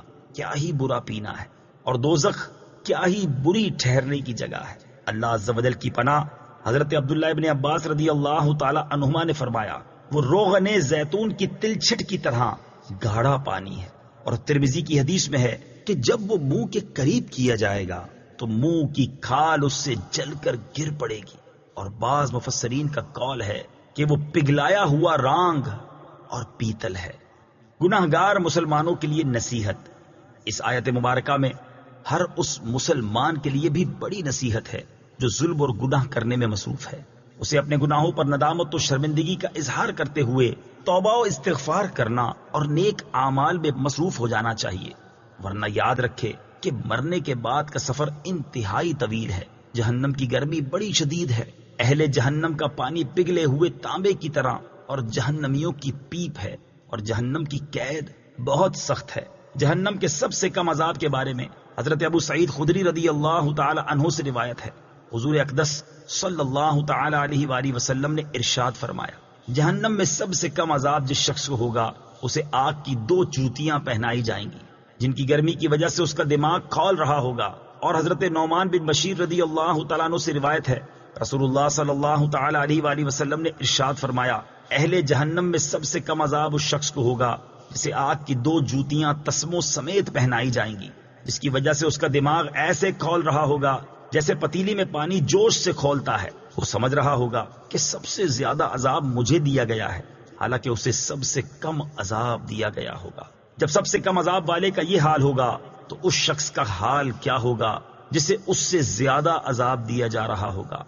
ایک بچے کی عبرت انگیز حکایت۔ یہاں ایک بچے کی عبرت انگیز حکایت ملاحظہ ہو۔ چنانچہ حضرت مالک بن دینار رحمت اللہ تعالی علیہ فرماتے ہیں، میں ایک بچے کے پاس سے گزرا، وہ مٹی کے ساتھ کھیل رہا تھا اور اس دوران کبھی وہ ہنسنا شروع کر دیتا اور کبھی رونے لگ جاتا۔ میں نے ارادہ کیا کہ اسے سلام کروں تو میرے نفس نے مجھے منع کیا۔ میں نے کہا، اے نفس، نبی کریم صلی اللہ تعالی علیہ وسلم بچوں اور بڑوں کو سلام کیا کرتے تھے۔ پھر میں نے اسے سلام کیا تو اس نے کہا، وعلیکم السلام ورحمۃ اللہ اے مالک۔ میں نے کہا، آپ نے مجھے کیسے پہچانا؟ اس نے کہا، عالم ملکوت میں میری روح نے آپ کی روح سے ملاقات کی تھی تو اس نے مجھے پہچان کروا دی جو زندہ ہے اور اسے کبھی موت نہیں آئے گی۔ میں نے کہا، نفس اور عقل میں فرق کیا ہے؟ اس نے جواب دیا، نفس وہ ہے جس نے آپ کو سلام کرنے سے منع کیا اور عقل وہ ہے جس نے آپ کو سلام کرنے پر ابھارا۔ میں نے کہا، تم مٹی سے کیوں کھیل رہے ہو؟ اس نے کہا، میں مٹی سے اس لیے کھیل رہا ہوں کہ ہم اسی سے پیدا ہوئے اور اسی کی طرف لوٹ کر جائیں گے۔ میں نے کہا، تم کبھی روتے اور کبھی ہنستے کیوں ہو؟ اس نے کہا، جب مجھے اپنے رب کا عذاب یاد آتا ہے تو میں رونا شروع کر دیتا ہوں، اور جب مجھے اس کی رحمت یاد آتی ہے تو میں ہنسنے لگتا ہوں۔ میں نے کہا، اے میرے بچے، تمہارے نامہ اعمال میں تو کوئی گناہ نہیں جس کی وجہ سے تم رو، کیونکہ تم مکلف ہی نہیں ہو۔ اس نے کہا، آپ ایسی بات نہ کریں، کیونکہ میں نے اپنی والدہ کو دیکھا ہے کہ وہ بڑی لکڑیوں کو چھوٹی لکڑیوں کے ذریعے ہی جلاتی ہے۔ ان الذين آمنوا وعملوا الصالحات انا لا نضيع اجر من احسن عملا اولئك لهم جنات عدن تجري من تحتهم الانهار يحلون فيها من أساور من ذهب ويلبسون ثيابا خضرا من سندس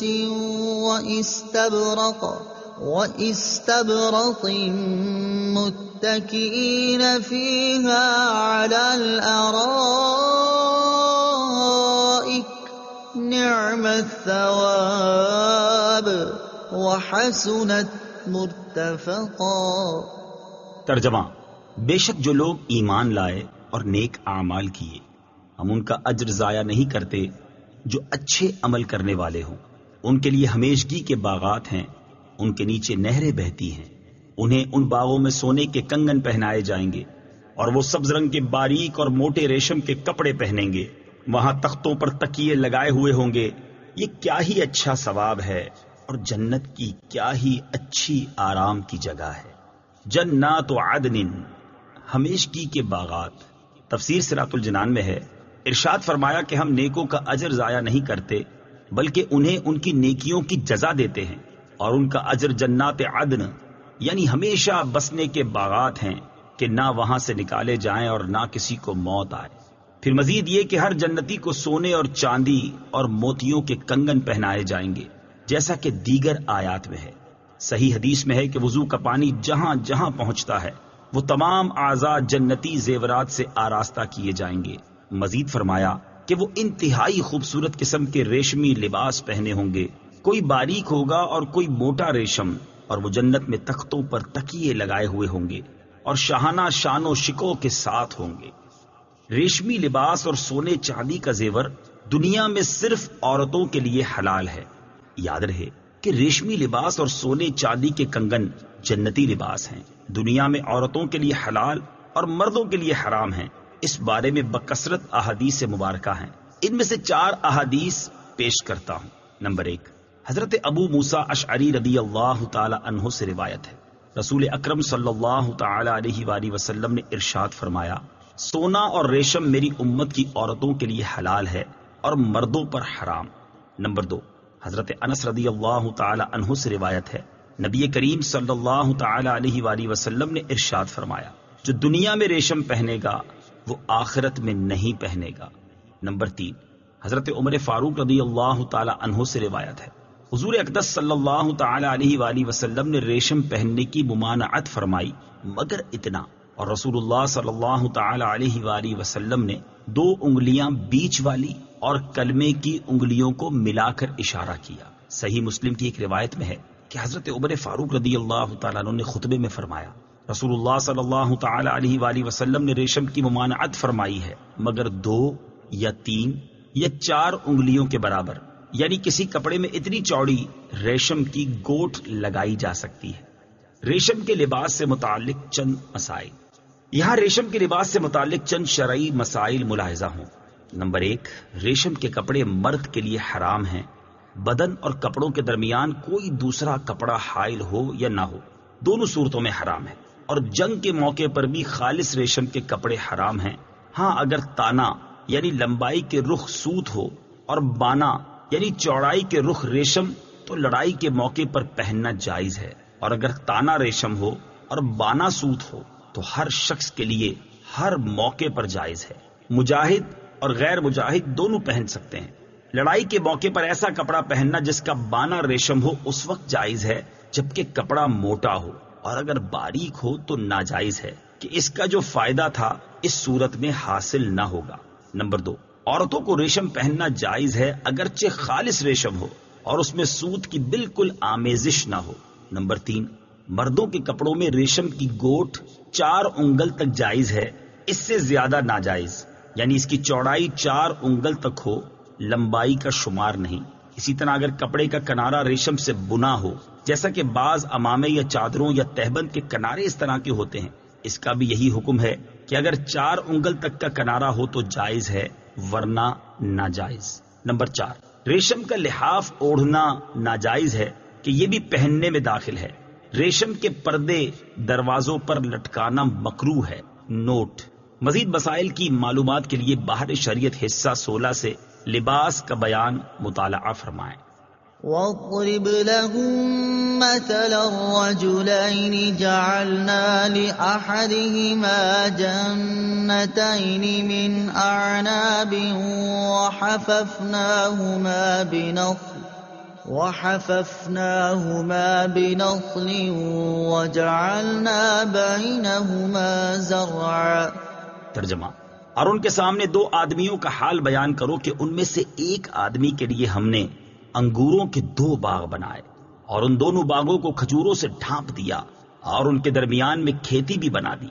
وَاضْرِبْ لَهُمْ مَثَلَ الرَّجُلَيْنِ، اور ان کے سامنے 2 مردوں کا حال بیان کرو۔ تفسیر صراط الجنان میں ہے، اس پورے رکوع میں اللہ عز و جل نے 2 آدمیوں کا یعنی ایک مسلمان اور ایک کافر کا حال بیان کیا ہے، اور ہر کافر و مومن دونوں کو دعوت فکر دی ہے کہ اس واقعے میں غور کر کے اپنا اپنا انجام سمجھیں۔ اب اصل بیان شروع ہوتا ہے۔ چنانچہ فرمایا کہ ان 2 مردوں کا حال یہ ہے، ان میں سے ایک آدمی یعنی کافر کے لیے اللہ عز و جل نے انگوروں کے 2 باغ بنا دیے اور ان دونوں باغوں کو کھجوروں سے ڈھانپ دیا اور ان کے درمیان میں کھیتی بھی بنا دی، یعنی انہیں نہایت بہترین ترتیب کے ساتھ مرتب کیا۔ آس پاس سبز باغ ہو اور بیچ میں ہرا بھرا کھیت ہو تو دیکھنے میں بہت ہی خوشنما معلوم ہوتا ہے، اور اس سے مالک اپنی تمام ضروریات پوری کر لیتا ہے۔ کھیت سے غذا اور باغ سے پھل حاصل ہوتے ہیں۔ مجتہد کا قیاس برحق ہے۔ اس آیت میں مسلمان اور کافر کو دو آدمیوں کے احوال پر اپنی حالت کو قیاس کرنے کا فرمایا گیا۔ اس سے معلوم ہوا کہ قیاس مجتہد برحق ہے۔ كلتا الجنتين آتت أكلها ولم تظلم منه شيئا وفجرنا خلالهما نهرا وكان له ثمر فقال لصاحبه وهو يحاوره أنا أكثر منك مالا وأعز نفرا۔ ترجمہ: دونوں باغوں نے اپنے اپنے پھل دے دیے اور اس میں کچھ کمی نہ کی، اور دونوں کے بیچ میں ہم نے ایک نہر جاری کر دی۔ اور اس آدمی کے پاس پھل تھے تو اس نے اپنے ساتھی سے کہا، اور وہ اس سے فخر و غرور کی باتیں کرتا رہتا تھا، اس سے کہا میں تجھ سے زیادہ مالدار ہوں اور افراد کے اعتبار سے زیادہ طاقتور ہوں۔ کلتا الجنتین، دونوں باغ۔ تفسیر صراط الجنان میں ہے، ارشاد فرمایا کہ دونوں باغوں نے اپنے اپنے پھل دے دیے اور اس میں کچھ کمی نہ کی، اور دونوں کے بیچ اللہ تعالیٰ نے ایک نہر جاری کر دی، یعنی کھجور اور انگور۔ دونوں باغوں میں ہی خوب بہار آئی، پھل خوب لگے، جبکہ باغ کے بیچ میں موجود نہر نے باغ کی خوبصورتی اور زینت میں بھی اضافہ کر دیا، اور وہ باغ کے تر و تازہ رہنے کا باعث بھی ہوئی۔ وَكَانَ لَهُ ثَمَرٌ، اور اس کے پاس پھل تھے۔ تفسیر صراط الجنان میں ہے، مزید فرمایا کہ اس باغ والے کافر آدمی کے پاس باغ کے علاوہ اور بھی بہت سا مال و اسباب جیسے سونا، چاندی وغیرہ ہر قسم کا مال تھا، تو وہ اپنے مسلمان ساتھی سے اتراتے ہوئے اور اپنے مال پر فخر کرتے ہوئے کہنے لگا، اور وہ اس سے فخر و غرور کی باتیں کرتا رہتا تھا، کہنے لگا کہ میں تجھ سے زیادہ مالدار ہوں اور افراد کے اعتبار سے زیادہ طاقتور ہوں، یعنی میرا کنبہ قبیلہ بڑا ہے اور ملازم، خدمتگار، نوکر چاکر بھی میرے پاس بہت ہیں۔ اس سے معلوم ہوا کہ شیخی مارنا کفار کا کام ہے، اور اللہ تعالیٰ کی نعمت پر حمد الہی کرنا مومن کا کام، اسی طرح مومن کو ذلیل جاننا کفار کا کام ہے۔ وَدَخَلَ جَنَّتَهُ وَهُوَ ظَالِمٌ لِنَفْسِهِ قَالَ مَا أَظُنُّ أَن تَبِيدَ هَٰذِهِ أَبَدًا۔ ترجمہ: اور اپنے باغ میں گیا حالانکہ وہ اپنی جان پر ظلم کرنے والا تھا، کہنے لگا میں گمان نہیں کرتا کہ یہ باغ کبھی فنا ہوگا۔ وَدَخَلَ جَنَّتَهُ، اور وہ اپنے باغ میں گیا۔ تفسیر صراط الجنان میں ہے، یہاں سے اس کافر کی غافلانہ باتوں کی ابتدا ہوتی ہے۔ چنانچہ وہ باغات کا مالک مسلمان کا ہاتھ پکڑ کر اس کو ساتھ لے کر باغ میں گیا، وہاں اسے فخریہ طور پر ہر طرف لے کر پھرا اور مسلمان کو ہر چیز دکھائی، اور پھر باغ کی زینت و زیبائش اور رونق و بہار دیکھ کر مغرور ہو گیا اور کہنے لگا میں گمان نہیں کرتا کہ یہ باغ کبھی فنا ہوگا، یعنی ساری عمر مجھے پھل دیتا رہے گا۔ اس سے معلوم ہوا کہ وہ کافر بھی تھا، ناشکرا بھی اور متکبر بھی، اور یہ بھی معلوم ہوا کہ دنیاوی دولت غافل کے لیے زیادہ جرم کرنے کا باعث ہو جاتی ہے۔ وَمَا أَظُنُّ السَّاعَةَ قَائِمَةً وَلَئِن رُّدِدتُّ إِلَىٰ رَبِّي لَأَجِدَنَّ خَيْرًا مِّنْهَا مُنقَلَبًا۔ ترجمہ: اور میں گمان نہیں کرتا کہ قیامت قائم ہونے والی ہے، اور اگر مجھے میرے رب کی طرف لوٹایا بھی گیا تو میں ضرور اس باغ سے بہتر پلٹنے کی جگہ پالوں گا۔ وما اظن الساعة قائمة، اور میں گمان نہیں کرتا کہ قیامت قائم ہونے والی ہے۔ تفسیر صراط الجنان میں ہے، باغ کے کافر مالک نے کہا کہ مجھے تو اس بات کا گمان بھی نہیں ہے کہ قیامت قائم ہوگی جیسے تیرا گمان ہے، بلکہ مجھے یقین ہے کہ قیامت نہ آئے گی، اور اگر بالفرض قیامت آ بھی گئی تو مجھے آخرت میں بھی اس دنیاوی باغ سے بہتر باغ دیا جائے گا، کیونکہ دنیا میں بھی میں نے بہترین جگہ پائی ہے۔ آیت وما اظن الساعہ سے حاصل ہونے والی معلومات۔ اس آیت سے دو باتیں معلوم ہوئیں۔ نمبر 1، برے اعمال کر کے جنت کی آس لگانی کافروں کا شیوا ہے۔ جو کاشت کر کے گندم کاٹنے کی امید نہیں رکھنی چاہیے۔ نمبر 2، دنیا میں مال ملنے کو اللہ تعالیٰ کی رضا کی علامت سمجھنا کفار کا کام ہے۔ قال له صاحبه وهو يحاوره أكفرت بالذي خلقك من تراب ثم من نطفة ثم سواك رجلا لكن هو الله ربي ولا أشرك بربي أحدا۔ ترجمہ، اس کے ساتھی نے اس کے فخر و غرور کی باتوں کا جواب دیتے ہوئے کہا، کیا تو اس کے ساتھ کفر کرتا ہے جس نے تجھے مٹی سے بنایا، پھر نطفے سے، پھر تجھے بالکل صحیح مرد بنا دیا؟ لیکن میں تو یہی کہتا ہوں کہ وہ اللہ ہی میرا رب ہے اور میں کسی کو اپنے رب کا شریک نہیں کرتا۔ قال له صاحبہ، اس کے ساتھی نے اسے کہا۔ تفسیر صراط الجنان میں ہے، اس آیت اور اس کے بعد والی آیت کا خلاصہ یہ ہے کہ یہ سب باتیں سن کر اس کافر کے مسلمان ساتھی نے اس کی فخر و غرور کی باتوں کا جواب دیتے ہوئے کہا، کیا تو اس خداوند قدوس کے ساتھ کفر کرتا ہے جس نے تجھے مٹی سے بنایا، پھر نطفے سے، اور پھر تجھے بالکل صحیح مرد بنا دیا؟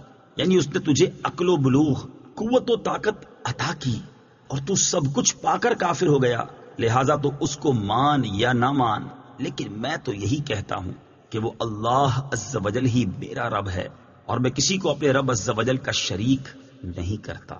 ولولا إذ دخلت جنتك قلت ما شاء الله لا قوة إلا بالله إن ترني أنا أقل منك مالا وولدا۔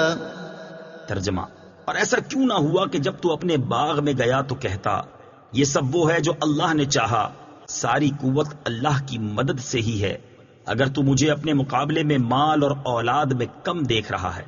قلت ما شاء اللہ، تو کہتا جو اللہ نے چاہا۔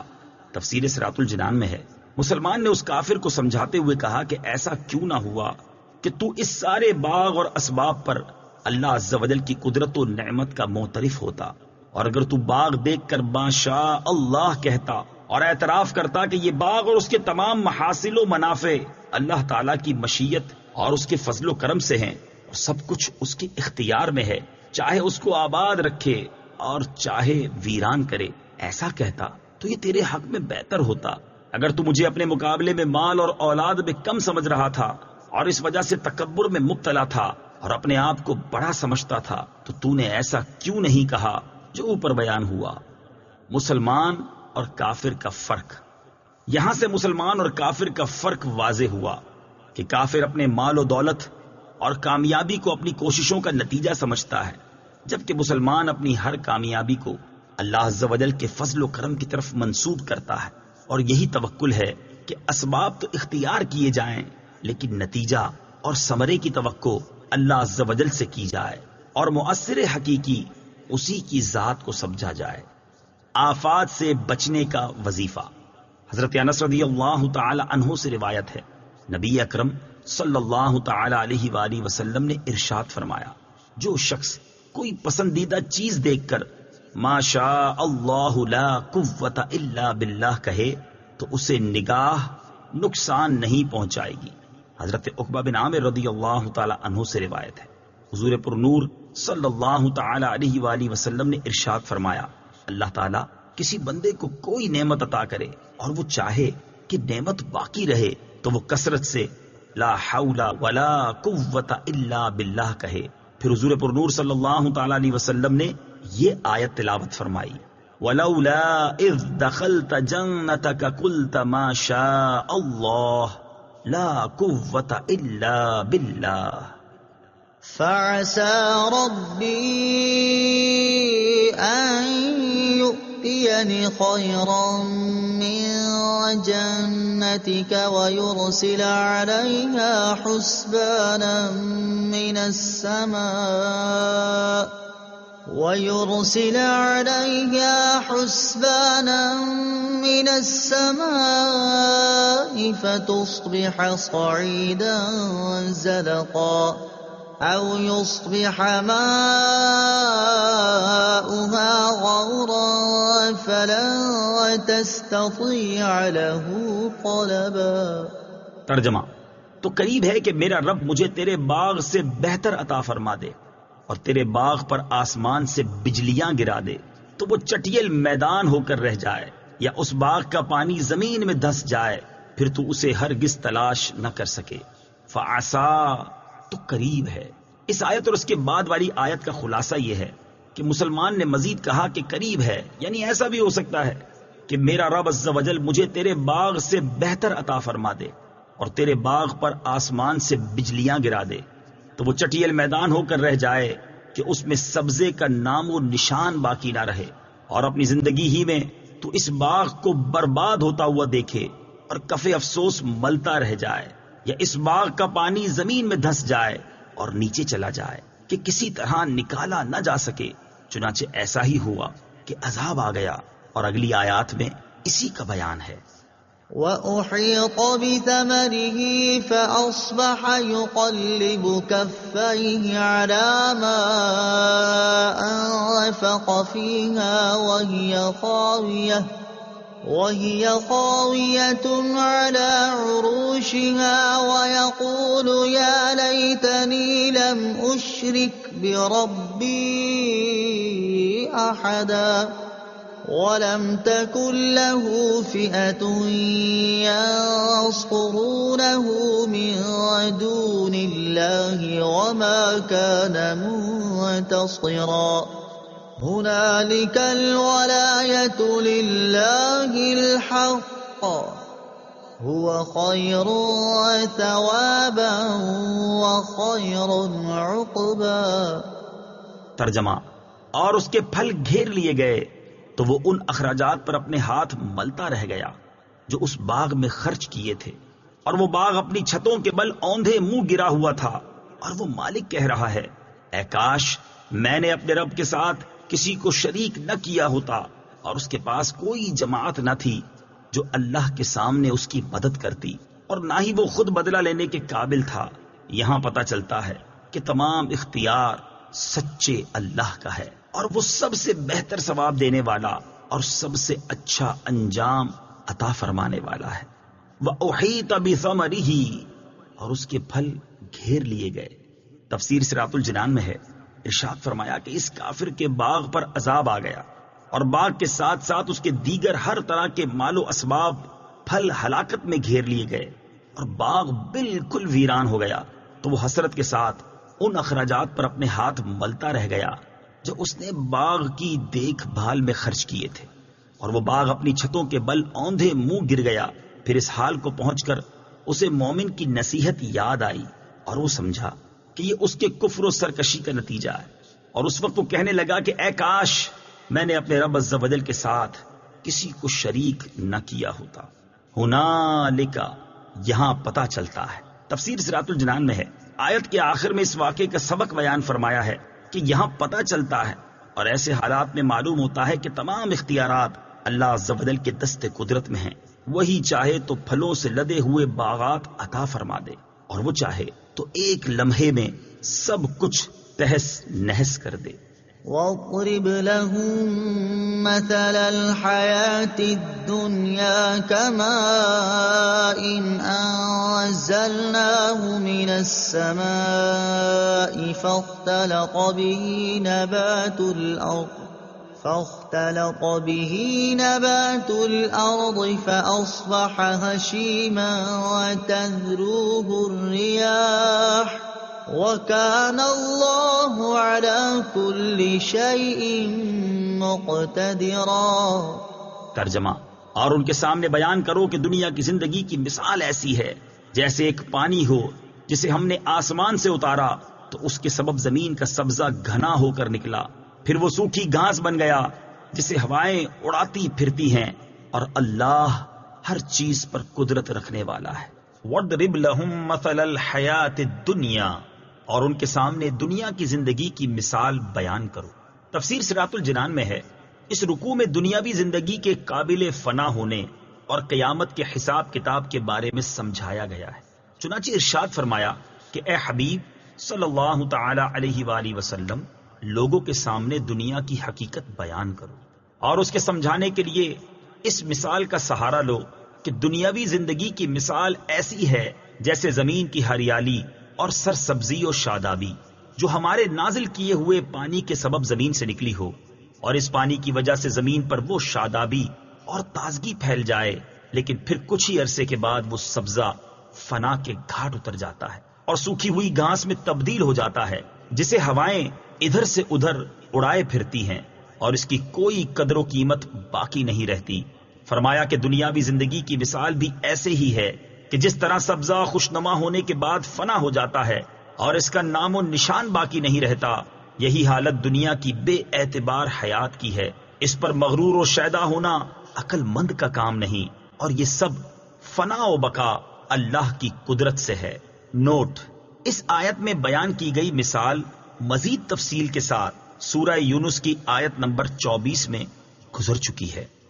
المال والبنون زینة الحیاة الدنیا والباقیات الصالحات خیر عند ربک ثوابا وخیر املا۔ ترجمہ: مال اور بیٹے دنیا کی زندگی کی رونق ہیں، اور باقی رہنے والی اچھی باتیں تیرے رب کے نزدیک ثواب کے اعتبار سے زیادہ بہتر اور امید کے اعتبار سے زیادہ اچھی ہیں۔ زینت الحیات الدنیا، دنیا کی زندگی کی زینت۔ تفسیر صراط الجنان میں ہے، دنیا کے مال و اسباب کے بارے میں مزید فرمایا کہ مال اور بیٹے دنیا کی زندگی کی رونق ہیں، کہ ان کے ذریعے دنیا میں آدمی فخر کرتا ہے اور انہیں دنیا کی سہولیات و لذات حاصل کرنے کا ذریعہ بناتا ہے، حالانکہ انہی چیزوں کو آخرت کا زاد راہ تیار کرنے کا ذریعہ بھی بنایا جا سکتا ہے۔ حضرت علی المرتضیٰ کرم اللہ تعالی وجہہ الکریم نے فرمایا کہ مال و اولاد دنیا کی کھیتی ہیں اور اعمال صالحہ آخرت کی، اور اللہ تعالیٰ اپنے بہت سے بندوں کو یہ سب عطا فرماتا ہے۔ دوسری چیز باقیات صالحات ہیں، ان سے نیک اعمال مراد ہیں جن کے ثمرے انسان کے لیے باقی رہتے ہیں، جیسا کہ پنجگانہ نمازیں اور تسبیح و تحمید اور جملہ عبادات۔ حدیث شریف میں ہے، سرکار دو عالم صلی اللہ تعالی علیہ وآلہ وسلم نے باقیات صالحات کی کثرت کا حکم فرمایا۔ عرض کی گئی وہ کیا ہے؟ فرمایا اللہ اکبر، لا الہ الا اللہ، سبحان اللہ والحمد للہ، ولا حول ولا قوة الا باللہ پڑھنا۔ البتہ یہ یاد رہے کہ مال اور اولاد فی نفس ہی تو اگرچہ دنیا ہیں، لیکن یہی دو چیزیں آخرت کے لیے عظیم زاد راہ بھی بن سکتی ہیں، کیونکہ اگر مال کو راہ خدا میں خرچ کیا اور خصوصاً کوئی صدقہ جاریہ کا کام کیا تو یہی مال نجات کا ذریعہ بنے گا، اور یوں ہی اگر اولاد کی اچھی تربیت کی اور نیکی کے راستے پر لگایا تو ان کی نیکیوں کا ثواب بھی ملے گا، اور اس کے ساتھ اولاد کی دعائیں بھی ملتی رہیں گی۔ وَيَوْمَ نُسَيِّرُ الْجِبَالَ وَتَرَى الْأَرْضَ بَارِزَةً وَحَشَرْنَاهُمْ فَلَمْ نُغَادِرْ مِنْهُمْ أَحَدًا۔ ترجمہ: اور یاد کرو جس دن ہم پہاڑوں کو چلائیں گے اور تم زمین کو صاف کھلی ہوئی دیکھو گے جس پر پہاڑ وغیرہ کچھ بھی نہ ہوگا، اور ہم لوگوں کو اٹھائیں گے تو ان میں سے کسی کو نہ چھوڑیں گے۔ وَيَوْمَ نُسَيِّرُ الْجِبَالَ، اور جس دن ہم پہاڑوں کو چلائیں گے۔ تفسیر صراط الجنان میں ہے، دنیا کی فنائیت اور اسباب دنیا کی حقیقت بیان کرنے کے بعد اب قیامت کی ہول ناکی کا بیان کیا جا رہا ہے۔ چنانچہ ارشاد فرمایا کہ یاد کرو جس دن ہم پہاڑوں کو چلائیں گے کہ وہ اپنی جگہ سے اکھڑ کر بادلوں کی طرح اڑتے پھریں گے اور ریزہ ریزہ ہو جائیں گے، اور تم زمین کو صاف کھلی ہوئی دیکھو گے جس پر نہ کوئی پہاڑ ہوگا، نہ درخت، نہ عمارت، بلکہ ایک چٹیل میدان ہوگا، اور ہم لوگوں کو قبروں سے اٹھائیں گے اور میدان قیامت میں حاضر کر دیں گے۔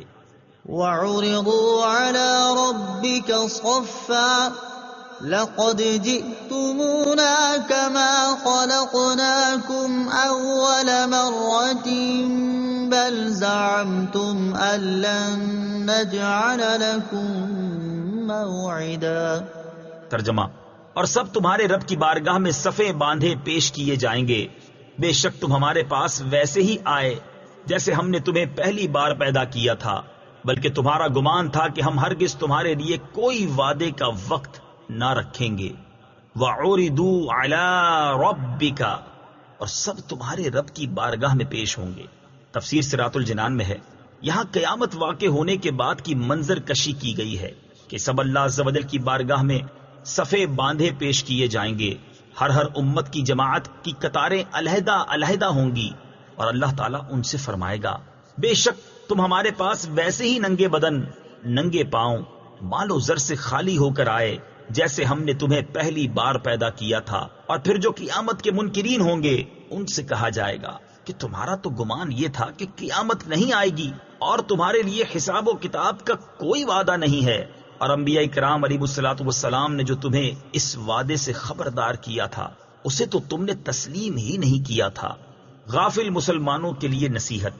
علامہ اسماعیل حقی رحمت اللہ تعالی علیہ فرماتے ہیں اس آیت میں اللہ تعالیٰ کی عزت و عظمت اور اس کے قہر و جلال کی صفت کے اظہار اور اس کے عدل کے آثار کی طرف اشارہ ہے، تاکہ جو لوگ سو رہے ہیں وہ اپنی غفلت کی نیند سے بیدار ہو جائیں، اور غفلت کے شکار لوگ قیامت کے دن نجات پانے کے اسباب اختیار کر کے اور اپنے پوشیدہ و اعلانیہ معاملات درست کر کے اللہ تعالیٰ کی طرف سے ہونے والے خطاب کا جواب دینے کی تیاری کریں، کیونکہ اسی کی طرف ہر ایک کو لوٹنا ہے، اور جو پیشی اللہ تعالیٰ کی بارگاہ میں ہوگی وہی سب سے بڑی پیشی ہے، اور وہ کسی بادشاہ کے سامنے پیش ہونے کی طرح نہ ہوگی. حضرت عتبہ خواص رحمت اللہ تعالی علیہ فرماتے ہیں میرے پاس حضرت عتبہ غلام رحمت اللہ تعالی علیہ ایک رات ٹھہرے تو وہ اتنا روئے کہ ان پر غشی طاری ہو گئی. میں نے ان سے کہا آپ کو کس چیز نے رلایا ہے؟ انہوں نے جواب دیا اللہ تعالیٰ کی بارگاہ میں پیشی کی یاد نے محبت کرنے والوں کی رگیں کاٹ کر رکھ دی ہیں. مروانی خلفاء میں سے 7ویں خلیفہ سلیمان بن عبد الملک نے حضرت ابو حازم رحمت اللہ تعالی علیہ سے کہا ہم آخرت کو کیوں ناپسند کرتے ہیں؟ آپ رحمت اللہ تعالی علیہ نے فرمایا کیونکہ تم نے اپنی دنیا کو آباد کیا اور اپنی آخرت کو ویران کر دیا، اس لیے تم آبادی سے ویرانی کی طرف منتقل ہونے کو ناپسند کرتے ہو. سلیمان بن عبد الملک نے کہا اے ابو حازم رحمت اللہ تعالی علیہ، آپ نے سچ کہا. اے کاش میں جان سکتا کہ کل اللہ تعالیٰ کی بارگاہ میں ہمارے لیے کیا ہوگا. حضرت ابو حازم رحمت اللہ تعالی علیہ نے فرمایا اگر تم چاہو تو یہ بات جان سکتے ہو کیونکہ یہ اللہ تعالیٰ کی کتاب میں موجود ہے. اس نے کہا میں اسے اللہ تعالیٰ کی کتاب میں کس جگہ پا سکتا ہوں؟ آپ رحمت اللہ تعالی علیہ نے فرمایا اللہ تعالیٰ کے اس فرمان میں ان الابرار لفی نعیم وان الفجار لفی جحیم. ترجمہ بے شک نیک لوگ ضرور چین میں جانے والے ہیں اور بے شک بدکار ضرور دوزخ میں جانے والے ہیں. سلیمان بن عبد الملک نے کہا اللہ تعالیٰ کی بارگاہ میں پیشی کس طرح ہوگی؟ آپ رحمت اللہ تعالی علیہ نے فرمایا نیک لوگ تو ایسے پیش ہوں گے جیسے وہ پیش ہی نہیں ہوئے، اور وہ اپنے اہل و عیال کی طرف شاداں و فرحاں واپس آ جائیں گے، اور گنہگار اس طرح پیش ہوں گے جیسے بھاگے ہوئے غلام کو اس کے آقا کے سامنے باندھ کر پیش کیا جاتا ہے. یہ سن کر سلیمان بن عبد الملک بہت رویا. وہ ہے عیش و عشرت کا کوئی محل بھی جہاں تاک میں ہر گھڑی ہو اجل بھی، بس اب اپنے اس جہل سے تو نکل بھی، یہ جینے کا انداز اپنا بدل بھی. جگہ جی لگانے کی دنیا نہیں ہے، یہ عبرت کی جا ہے تماشا نہیں ہے.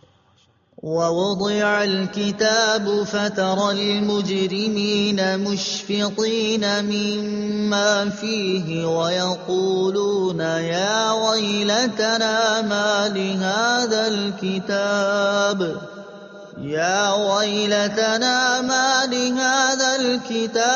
لا يغادر صغيرة ولا كبيرة إلا أحصاها ووجدوا ما عملوا حاضرا ولا يظلم ربك أحدا. ترجمہ اور نامہ اعمال رکھا جائے گا تو تم مجرموں کو دیکھو گے کہ اس میں جو لکھا ہوا ہوگا اس سے ڈر رہے ہوں گے اور کہیں گے ہائے ہماری خرابی اس نامہ اعمال کو کیا ہے کہ اس نے ہر چھوٹے اور بڑے گناہ کو گھیرا ہوا ہے، اور لوگ اپنے تمام اعمال کو اپنے سامنے موجود پائیں گے، اور تمہارا رب کسی پر ظلم نہیں کرے گا۔ وَوُضِعَ الْكِتَابُ، اور نامہ اعمال رکھا جائے گا۔ تفسیر صراط الجنان میں ہے، یہاں قیامت کا وہ اہم اور نازک ترین مرحلہ بیان کیا گیا ہے جہاں جنتی اور جہنمی ہونے کا اعلان ہونا ہے کہ ہر بندے کا نامہ اعمال اس کو دیا جائے گا، مومن کا دائیں ہاتھ میں اور کافر کا بائیں ہاتھ میں۔ اس وقت نامہ اعمال کو دیکھ کر جو برے لوگوں کی حالت ہوگی وہ دہشت انگیز ہوگی کہ وہ نامہ اعمال دیکھ کر ڈر رہے ہوں گے اور کہیں گے ہائے ہماری خرابی، اس نامہ اعمال کو کیا ہے کہ اس نے ہر چھوٹے اور بڑے گناہ کو گھیرا ہوا ہے۔ ایک ذرے کے برابر بھی کوئی گناہ ہوگا تو وہ نامہ اعمال میں درج ہوگا، اور لوگ اپنے تمام اعمال کو اپنے سامنے موجود پائیں گے۔ آیت کے آخر میں فرمایا کہ تمہارا رب کسی پر ظلم نہیں کرے گا، نہ کسی پر بغیر جرم عذاب کرے گا، اور نہ کسی کی نیکیاں گھٹائے گا۔ حضرت فضیل بن عیاض رضی اللہ تعالی عنہ جب اس آیت کی تلاوت فرماتے تو کہتے ہائے بربادی، اے لوگو کبیرہ گناہوں سے پہلے صغیرہ گناہوں کے بارے میں اللہ عز و جل کی بارگاہ میں رجوع کر لو، صغیرہ گناہوں سے بھی بچیں۔ اس آیت مبارکہ کو سامنے رکھتے ہوئے ہر مسلمان کو چاہیے کہ وہ خاص طور پر کبیرہ گناہوں سے بچے، اور اس کے ساتھ ساتھ صغیرہ گناہوں سے بھی خود کو بچانے کی کوشش کرے، کیونکہ قیامت کے دن صغیرہ اور کبیرہ ہر طرح کے گناہ نامہ اعمال میں لکھے ہوئے ملیں گے، اور اس دن ہر شخص اپنے اعمال کے درخت کا پھل پائے گا۔ کثیر احادیث میں صغیرہ گناہوں سے بچنے کی ترغیب دی گئی ہے، چنانچہ حضرت عائشہ صدیقہ رضی اللہ تعالی عنہا فرماتی ہیں نبی کریم صلی اللہ تعالی علیہ وآلہ وسلم نے ارشاد فرمایا، اے عائشہ ان گناہوں سے تم بھی پرہیز کرو جنہیں تم حقیر سمجھتی ہو، کیونکہ اللہ تعالیٰ کے ہاں ان کا بھی سوال ہوگا۔ حضرت سہل بن سعد رضی اللہ تعالی عنہ سے روایت ہے، حضور اقدس صلی اللہ تعالی علیہ وآلہ وسلم نے ارشاد فرمایا، تم ان گناہوں سے بچو جنہیں تم حقیر سمجھتے ہو۔ ان گناہوں کی مثال اس قوم کے لوگوں کی طرح ہے جو ایک وادی میں اترے تو ایک شخص ایک لکڑی لے آیا اور دوسرا شخص دوسری لکڑی لے آیا، یہاں تک کہ انہوں نے اتنی لکڑیاں جمع کر لی کہ جنہیں جلا کر انہوں نے اپنی روٹیاں پکا لی، یعنی لکڑیوں کو آگ لگانے کے لیے چھوٹی لکڑیوں کو آگ لگائی جس سے بڑی لکڑیوں کو بھی آگ لگ گئی۔ گویا یہی حال صغیرہ گناہوں کے ارتکاب سے کبیرہ تک جانے کا ہے، اور بے شک صغیرہ گناہ کرنے والے کا جب مؤاخذہ کیا جاتا ہے تو یہ گناہ اسے ہلاک کر دیتے ہیں۔ علامہ عبد الرؤف مناوی رحمت اللہ تعالی علیہ فرماتے ہیں، اس حدیث میں چھوٹے گناہوں سے بچنے کا فرمایا گیا، کیونکہ جس طرح چھوٹی نیکیاں بڑی نیکیاں کرنے کا سبب بن جاتی ہیں، اسی طرح صغیرہ یعنی چھوٹے گناہ کبیرہ یعنی بڑے گناہوں کے ارتکاب کا سبب بن جاتے ہیں۔ امام محمد غزالی رحمت اللہ تعالی علیہ فرماتے ہیں، صغیرہ گناہوں میں سے بعض گناہ دوسرے گناہوں کی طرف لے جاتے ہیں، حتیٰ کہ اصل سعادت فوت ہو جاتی ہے اور خاتمہ کے وقت ایمان سے ہی محرومی ہو جاتی ہے، اور اللہ تعالیٰ کی شان یہ ہے کہ وہ جسے چاہے صغیرہ گناہ پر عذاب دے دے اور جس کے لیے چاہے کبیرہ گناہ بخش دے۔ وَإِذْ قُلْنَا لِلْمَلَائِكَةِ اسْجُدُوا لِآدَمَ فَسَجَدُوا إِلَّا إِبْلِيسَ كَانَ مِنَ الْجِنِّ فَفَسَقَ عَنْ أَمْرِ رَبِّهِ أَفَتَتَّخِذُونَهُ وَذُرِّيَّتَهُ أَوْلِيَاءَ مِن دُونِي وَهُمْ لَكُمْ عَدُوٌّ بِئْسَ لِلظَّالِمِينَ بَدَلًا۔